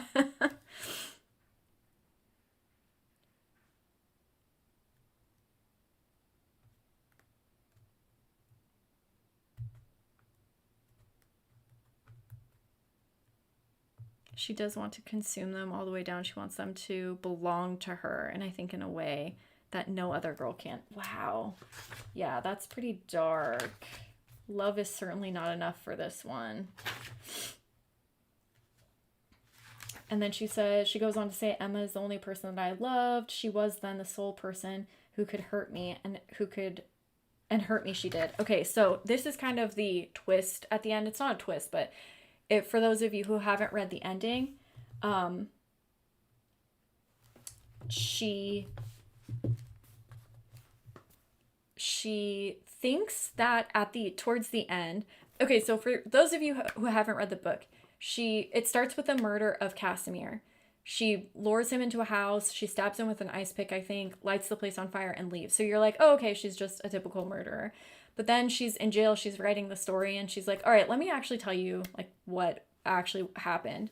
So she goes back in time. We hear about her childhood and her college years and her family life and her friendships. She meets this girl, Emma, in college. They don't get along. They meet in other times in their life, and they actually end up becoming close friends. She talks about killing these men from her past. So she has this, I think, yeah, rejection sensitivity is the best thing that we can apply this to. So she thinks back to all these men who have wronged her in some way. She ends up going back, starting relationships with them, killing them, taking their body parts, and consuming them, eating them. Therefore, they are always with her or whatever. So Emma is her closest friend. Throughout the years, they become really close. With Casimir, she admits that she didn't plan things. She got kind of sloppy. She didn't think things through.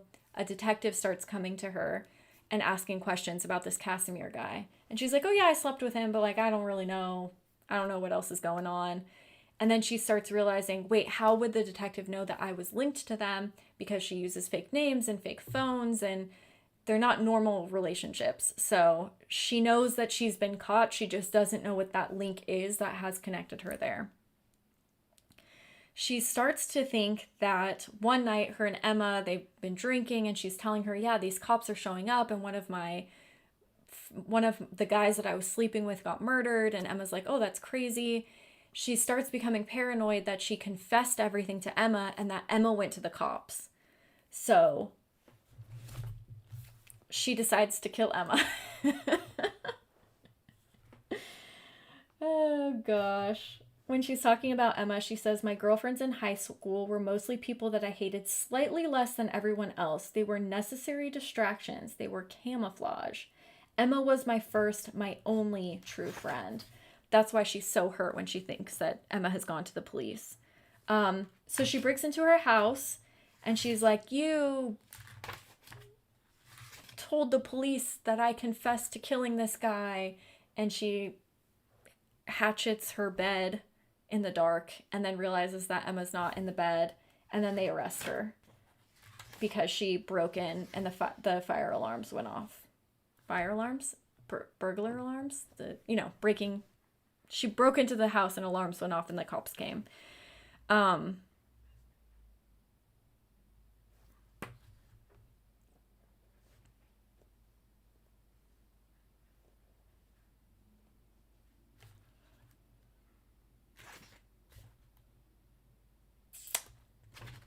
So on trial, Emma ends up not admitting that our main character, I forget her name, it's only mentioned a few times in the book. Oh, Dorothy. Emma's like, oh no, she never confessed to me. I don't know why she tried to kill me. I don't know. Basically, we find out that Dorothy was just kind of being paranoid, and it wasn't. Well, I guess we don't know for certain, but it doesn't seem like Emma was the one that told the cops. The cops kind of found out what was going on their own. Then at the very last, we learn that she has met this dude named Alex. This is before the murders took place. And she meets this guy, and I guess they had met in college, and they rekindle, and they start dating, and she's very happy. And for the first time in her life, she's like a normal person, and she loves this guy. She truly loves him, and they date for a few years.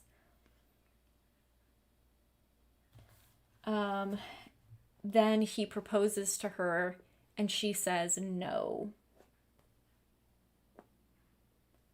She says, even with him gone, alive as far as I know, but deader to me than those I killed.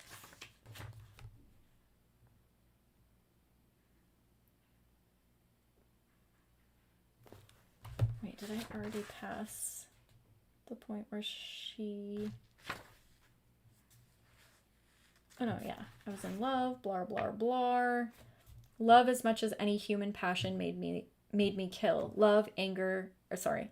Yeah, no. Love, anger, fear, hunger. And then she calls herself the patron saint of vehicular hit and runs. That's hilarious.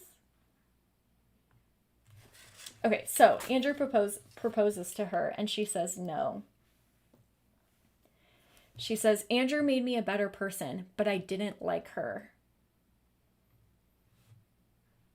I imagine being the me who I became when I was with Alex, this kinder, softer, gentler, thousand glimmering shafts of conscious-ridden self. I imagined a life where I would always ever be Alex me, because to be calculating, howling void, I would become... Wait, sorry. Okay. Lack of sleep. I cannot read. Okay. I would imagine ever Alex me. Because to be the calculating, howling void I was before I met Alex was not an option. I could not be both alone me and Alex me. One had to die so that the other could live. I had to make a choice. There, as this guy, okay, as he proposed, she had to make a choice. I looked down. No, sorry, I can't. I never saw Alex again. I made my decision. Alex made me a better person, but I didn't like her. She bored me. I couldn't imagine 40 more years of her. I saw her in my imagination, and I wanted to stab her through the heart with something thrilling and awful. So I killed the relationship instead. It took me a little more than a year to realize I'd lost something important when I met Alex, and that was when I decided to look up Andrew. I like being by myself, you see. I just didn't want to be alone, and now I never will be. So that was her reason for killing. She met someone she was really happy with, and she didn't like being a normal person. She didn't like having to hide who she really was. And so after she ended that relationship, that's when she looked up Andrew and began her killing spree. What do you guys think about this Alex character?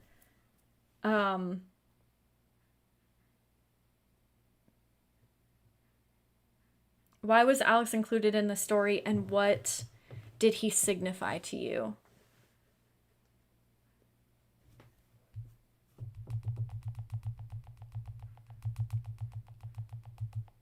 Oh.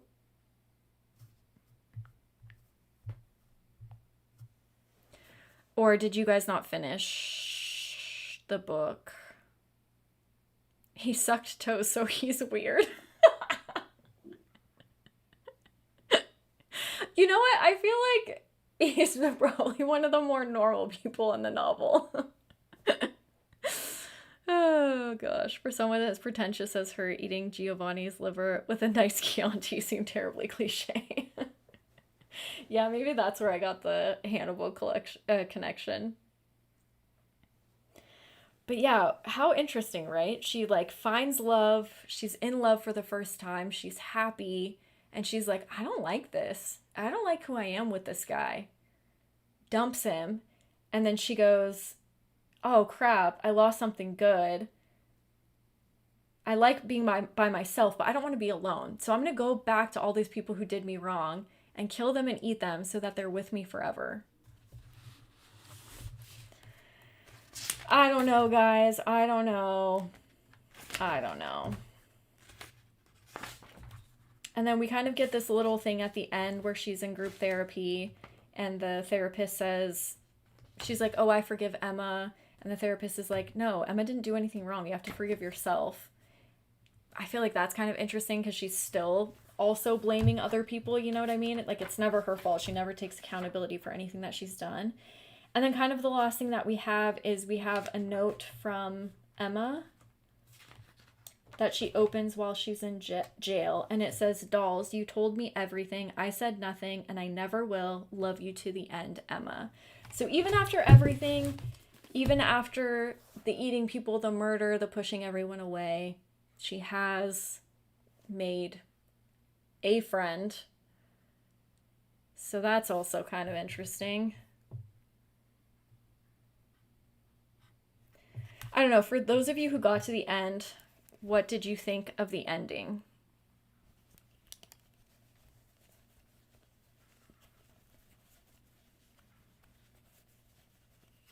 And just as a whole, how did you feel about the book? I mean, I know in the beginning, some of us were like, oh, I liked it, I didn't like it, wasn't for me, whatever. But like, what was your rating? I'm very curious to know.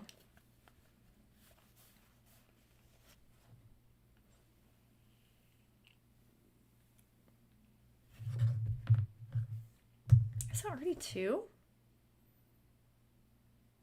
Do I think I talk too much during these book clubs.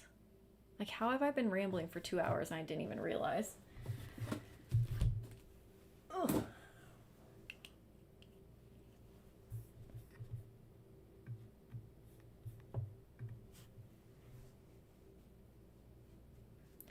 It was definitely an interesting read.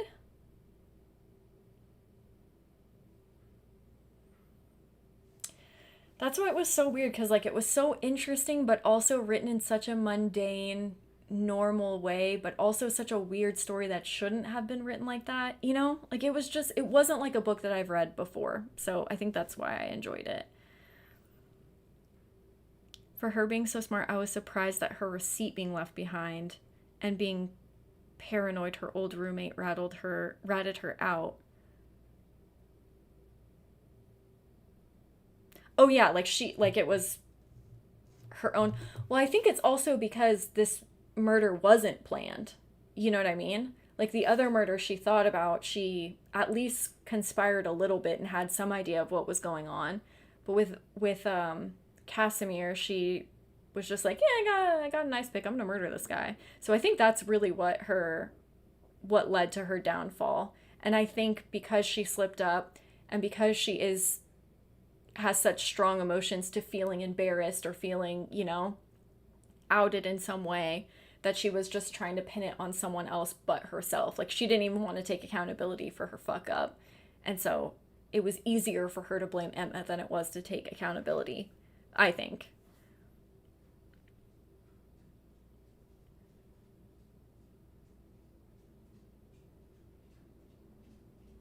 Yeah, I think that's why I like these book clubs so much, because when I'm reading a book, even when I don't like even when I don't fully understand it or things that I'm not quite sure about, I feel the same way. I love talking about it and getting other people's opinions on it. And then I'm like, oh, okay, this makes perfect sense. I mean, that's the impression that I got. Did you guys? I don't know, maybe other people have different views than I do. I just finished this one last night, Richard, the A Certain Hunger. I'm reading my cozy mystery. Hi, buddy. What are you doing? Do you want to come here? You want to give your thoughts? Come on. Come on. Would you like to give your thoughts on the book? Oh, no. Oh, well, there he is. You look a little uncomfortable. Okay. Um,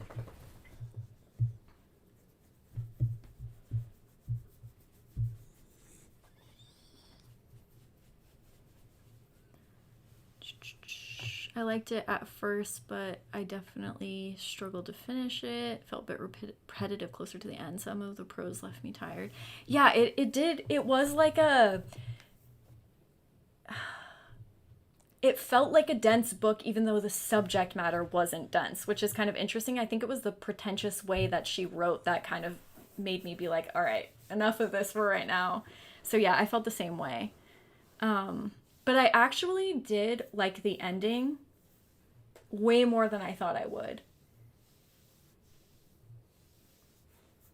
It's not a five-star read for me unless the last 20 pages are made of gold, but I did enjoy that it was a more realistic depiction of a serial killer. Yeah, it did make for an interesting read, feeling like she was actually a person and not just a monster, you know? I feel like a lot of times, especially in horror books, when you have that exaggerated killer, that they're just seen as monsters and not as human. So I did like seeing humor in her. I did like seeing quotes that I liked. I did like, I mean, there obviously I didn't agree with what she was saying, but I did find it interesting.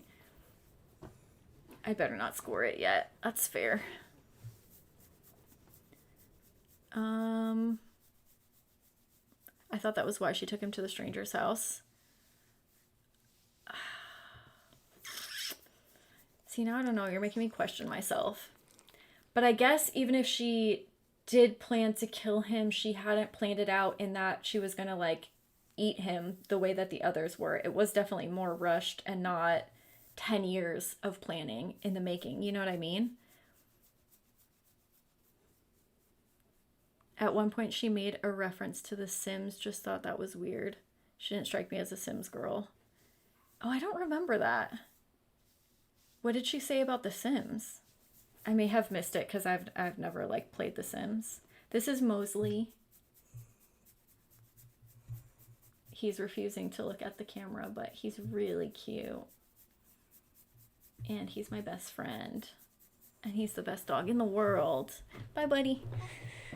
Okay, not in the, well, he's the best boy dog in the world, and then Marlowe's the best girl dog in the world.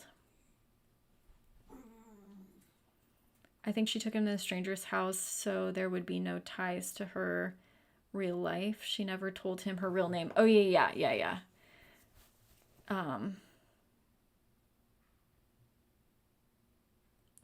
Yes.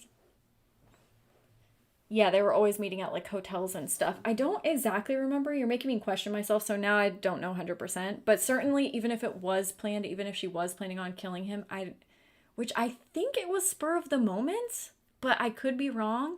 But even if she was, it wasn't planned out the way that the other murders were. I mean, she didn't even eat him. And why murder someone if you can't eat him? That's what she would say, not me, obviously. Thank you. He's the best dog, but he has kept me up the last few nights because, like I said, I've been sleeping on the couch. My allergies have been less bad sleeping on the couch for whatever reason, but he is like taking up the entire couch. And so last night I finally had to be like, I'm so sorry, but I have to move you. I have to get a few hours of sleep before book club.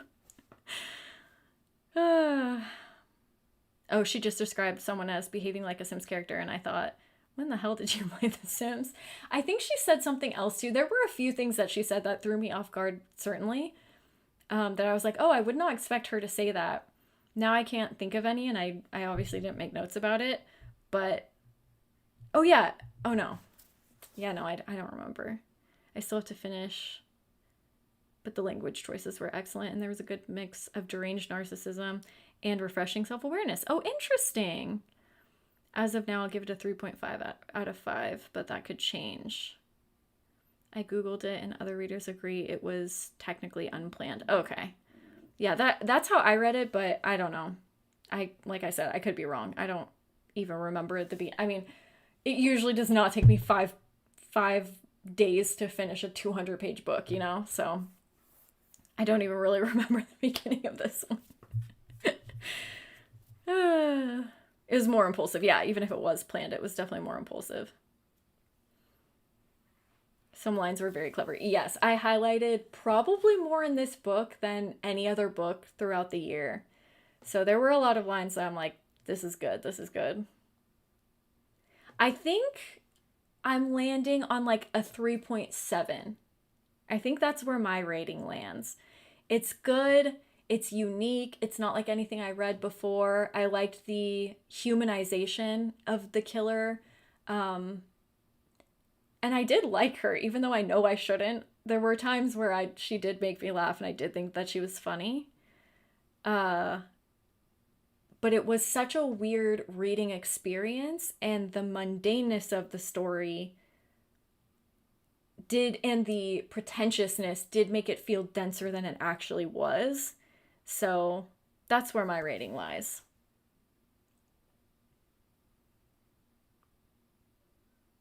Oh, that's so interesting. I do not even remember reading the word sim in here. Maybe from Mosley's POV or taking up the entire couch. Well, because we gave him he went to the groomers recently, and it's been a little bit colder at night. So now he wants to snuggle and get super, super, super close. So yeah, he's just always right there. And this is how I've been sleeping at night. It's like a straight line, not being able to move. And then when the cat sleeps on top of me, then I'm like, okay, I'll just not sleep tonight, guys. That's so funny. Yeah, I don't remember that. Yes, okay, I agree with this, Eliza. This is a perfect description. I don't like it as a horror book, but I like it as a conversation with a self-absorbed psycho. Yeah, for sure. This is a good Oh, okay, 4 stars. That's good. That's good. Um but yeah, I think that's a perfect thing. Is this a horror book? Absolutely not. I mean, if you think it's a horror book, then it's a horror book to you. But for me personally, it was not a horror book. It had horror elements, of course, but it was much different from like certainly the books that I've been reading all year. So, is it a good book? Is it well written? Is it entertaining? Yes. But it wasn't like my favorite of the year, no. Going between 3.5 and 4. Yeah. I like the writing style and the humor, if not how it was narratively ordered. Yeah, the structure was very unique to me too. The not even the like cyclical writing because that's a normal thing, but the way that she was like, okay, I murdered someone. Okay, let me go back and explain how. It was very anticlimactic almost, for a story about murder, which again, I actually did really enjoy. It was interesting that it wasn't like, a sensationalized story about this killer who's a monster. She was just like, yeah, I killed people. Okay, let me tell you how though. I don't think, well, I don't think I would have read it if it wasn't picked for book club. I had never heard of this book. And actually, what genre does this fall into? Certain hunger book genre. Is it just fiction? Weird. It's horror fiction. How weird. Psychological fiction, I can see. But it says it's horror. Huh. Okay. Well, that's interesting. I don't know if it's a horror book to me, but like I said, if it's a horror book to you, then it's a horror book, so. But I wasn't expecting it. I thought it would just be like general fiction. But no, I don't think I would have picked it up. The cover was interesting to me, but then reading the like about the food, I don't know. I don't know that it seemed like a book that I would pick up, but oh, interesting. Wait, 2.5 out of 3 stars or 2.5 out of 5 stars? 3.5 out of 5 stars. So it seems like most people around the middle, which 3.5 is still a decent book, you know what I mean? I feel like that's a pretty solid book. And I feel like it's a good book. It just maybe wasn't everyone's cup of tea, which is fair.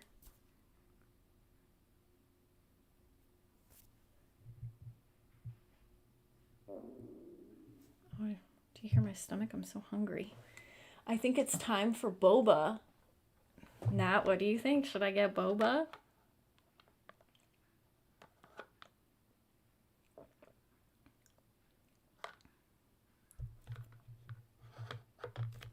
Okay, see, that's what it seems like to me. Like this, like, oh, it's like American Psycho, blah, blah, blah. It seems more like a push to get horror audiences to read it and accept it as a horror book. That's just my opinion. Obviously, like I said, if it's a horror book to you, then it's a horror book. But yeah, it seemed like when I read that, I'm like, American Psycho. I don't get American Psycho from this. And then this says move aside Bret Easton Ellis. I'm like, all right, maybe we can relax for a minute here.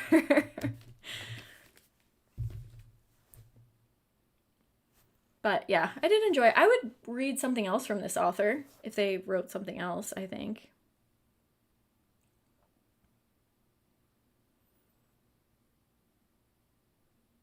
Ah, yeah, I like the parts about food. Yeah, I'm not a food person at all.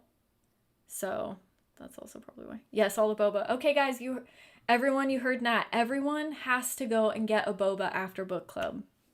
Okay? You are required by law to get a boba.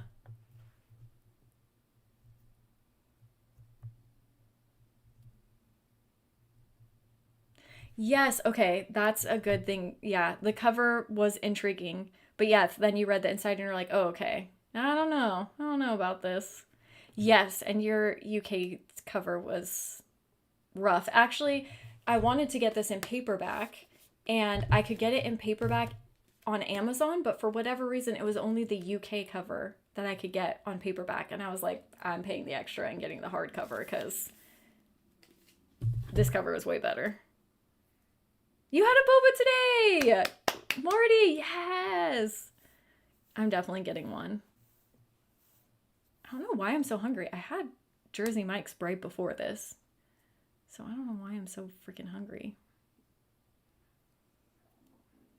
I guess if you live outside of the US, you can get a boba tomorrow.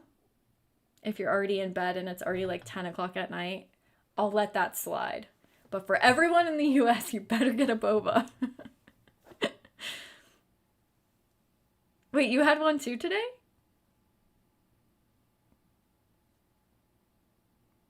Yeah, you're okay then. You're okay.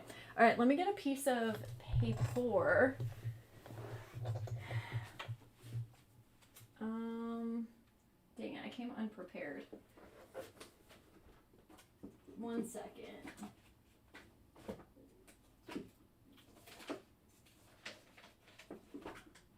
Oh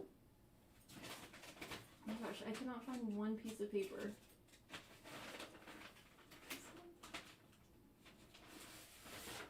Here we are. And a pen, anywhere, a pen. Hello. Dude, where are all my pens? Sorry, one sec.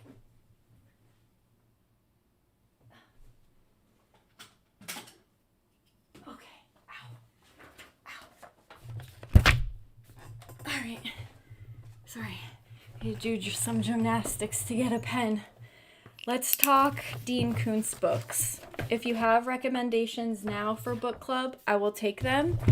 But don't feel like you have to rush or anything. I'm going to post a thing on Instagram, so you'll have the next 24 hours to think and put in your suggestions for Dean Koontz books for the October book club. But if you have one now, I will take it now.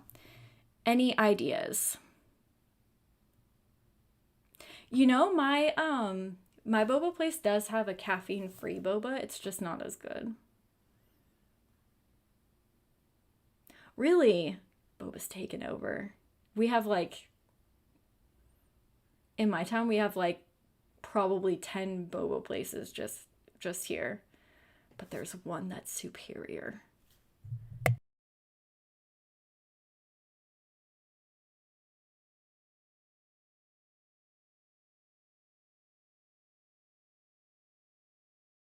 Thank you so much for coming. Thank you, thank you, thank you. Yes, pre-boba. Okay, intensity. I'm gonna look into them and see if there's any like specific fall related ones, but I don't know. Oh, that is weird. Oh my gosh. Ew, that's creepy. I don't like that at all.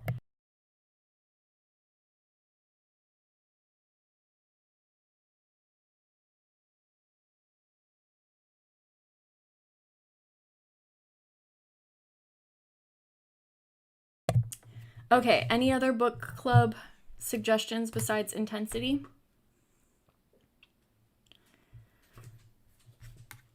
If not, like I said, I'll have a thing on Instagram. Oh.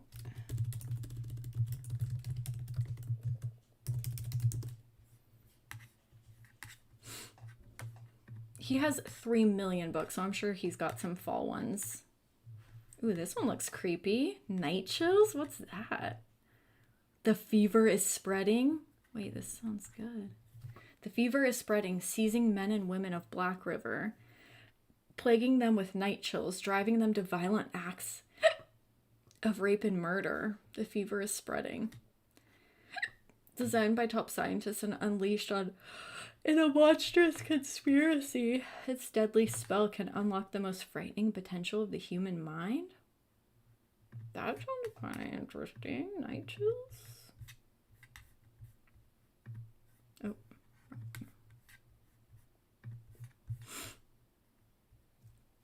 I don't know. I'm gonna look at them. That night chill one sounds kind of cool.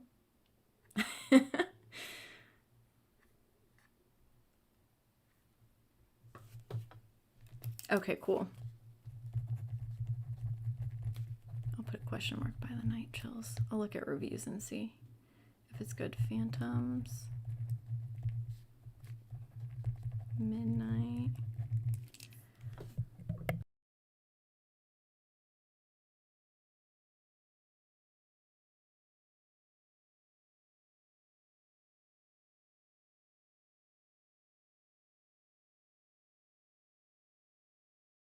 Is it Moonlight Bay? Wait. Dang, I'm gonna sneeze. Oh my gosh, these allergies are killing me. Okay, Moonlight Bay, I think. Whew.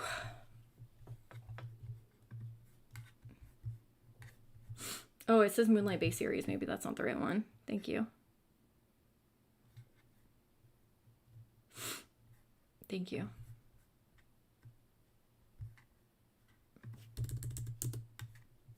Moonlight sees the night. Fear nothing sees the night. There's a Moonlight Bay series. Is that what you're talking about? Fear nothing is the first one.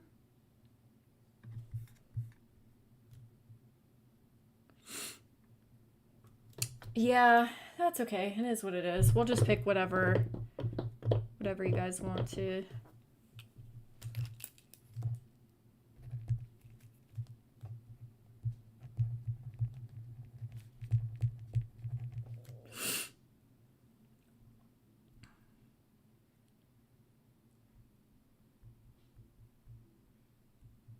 Okay, cool. So the first Moonlight Bay series, the Bri? Yeah. You want to get boba? What? Do you want to get boba? I don't want it, but I can get you one. You're such a hater. You have to get boba if you live in my household. So Fear Nothing is the first one.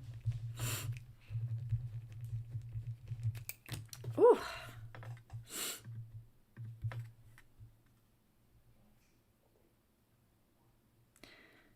Morty, double check and let me know if it's the Fear Nothing book or if it's a different one. But, you know, obviously it doesn't have to be right now. You can let me know after. I've never seen either of the movies, but Demon Seeds, I mean, I haven't read the synopsis, but that sounds like a creepy one.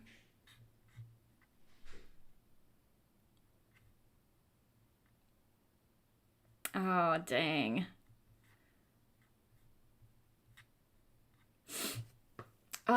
I think I'm gonna do live streams over here every Sunday in October. I'm gonna ask on Instagram if people want them all at noon or if some people would prefer 6 p.m. ones. But for sure, we'll have the book club. We'll have the House of Leaves live stream. I really want to play. Ouch! I really want to play. Oh, can you guys see my nails? Oh my gosh, they're so good. You can't really tell, but this one, it shifts from like, oh, do you see that? It's like green to purple, and then this one's like purple to orange. Uh. Okay, sorry. They're just really cool. Okay, the Funhouse, I have that one, so I'm all down to read that. Funhouse. Okay, cool. Fear Nothing. Okay, so I have Intensity. I have maybe Night Chills. I'll look into it and see which one I want to recommend. But that one sounds interesting. I have Phantoms. I have Midnight. I have Fear Nothing. I have Demon Seed. I have The Funhouse. So that's what we got planned. Oh yeah, so I want to play a game night. I want to have a game night here. I want to play what we started on Patreon. the whatever, the mortuary assistant. I want to see if I could beat it without getting possessed. So I want to do that. And then maybe we do a pumpkin carving night too. Maybe we can all, like, you guys can get pumpkins and then I can have a pumpkin. We could carve pumpkin together maybe. I don't know. Speaking of demon. Hi, baby demon. What you doing? You guys, Morella barely bothered us this entire stream. What is happening? What? What? Come here. Come here.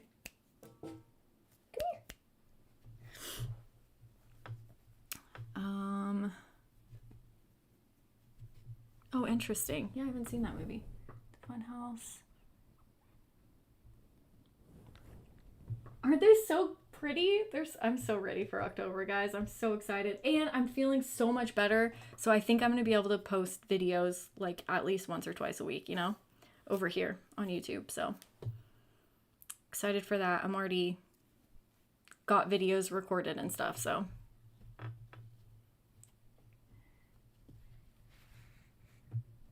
Oh yeah, all the demon talk summoned her. She knows. She's like, did someone say demon? Were you talking about me? Huh. She's just a little evil. She can't help it. She's just a little bit evil. Oh, thank you. You are so freaking cute. I could just eat your brains. Oh yeah, she said that in the book too. She was talking about how cannibalism is just like normal in our society. We always talk about how things are so cute, we want to eat them and stuff. I'm like, yeah, but we're not actually eating them though. There's a difference, lady. Relax.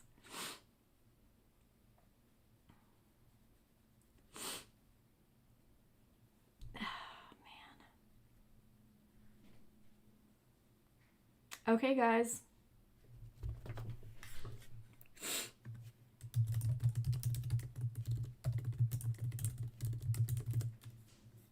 So do you want to add watchers or no? Were you just talking about the movie or you want that on the as a book too? Oh, this is the one with the dog on the cover. It's a Mosley. Two mutant creatures, both changed utterly from animals they once were. Oh. Is this about a dog?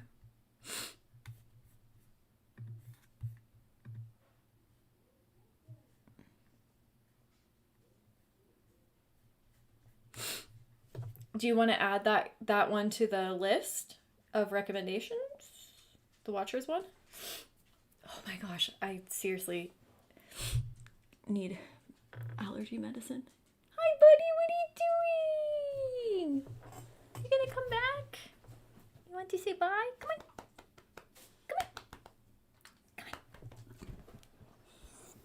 Come on. You are so cute. Oh gosh, why are you wet? Bri? I don't know why he's wet. Well, do you have anything to say about the book, Mosley? No, I don't think so.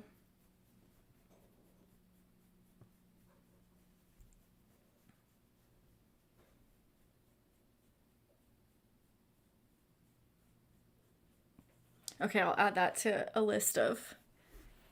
Why are you wet, bro? What did you just do?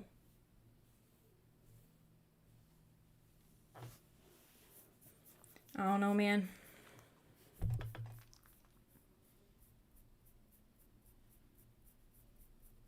I love dogs too, so. Bri! I don't know. I don't know where he took you, and I don't know why you're wet.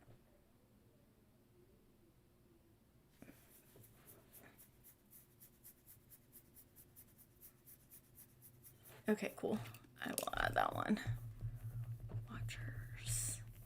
All right, guys. I think I'm going to ask Brian why Mosley's head is wet, for one thing, and then go get a boba.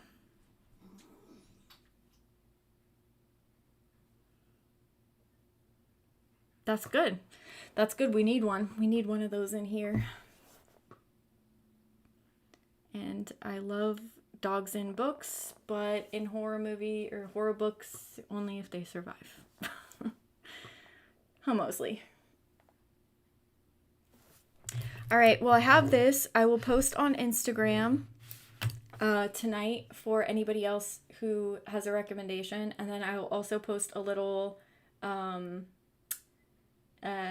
quiz thing, poll, that's the word, to see what time people want the live streams for October. But expect that we'll have live streams every Sunday in October over here. I just don't know what time they will be, but at least 2 of them will be at noon. Maybe 2 will be at 6 p.m. I don't know. I'll ask people over there and see what they say. But otherwise, thank you so much for hanging out. Thank you so much for talking about this book. It was an interesting read for sure. I'm excited to read some Dean Koontz for October's book club pick. What's Good Boy? Is that a movie?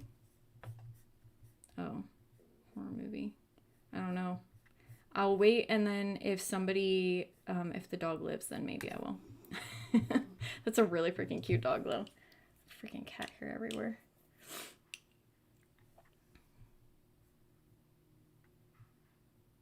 Oh, see, that's cute. The movie is basically a kid and his telekinetic dog fighting monsters. That sounds exactly what I'm here for. Kunsttober. Okay, awesome. Thank you guys so much. I will see you. I'll post the I'll post the video on Instagram. So if you guys want to keep up over there to see what 6 get selected, and then I'll post over here the 1 that gets selected. But if you care at all, go over to Instagram to see like the what's being selected for Patreon to decide the 6 books. If you don't care, I'll just see you over here. But thank you guys so much for hanging out, and I hope everyone has a good day. Yeah, have a good one, everyone. Get some boba. I'm gonna take a nap. All right, thanks for hanging out, guys. I'll see you next time.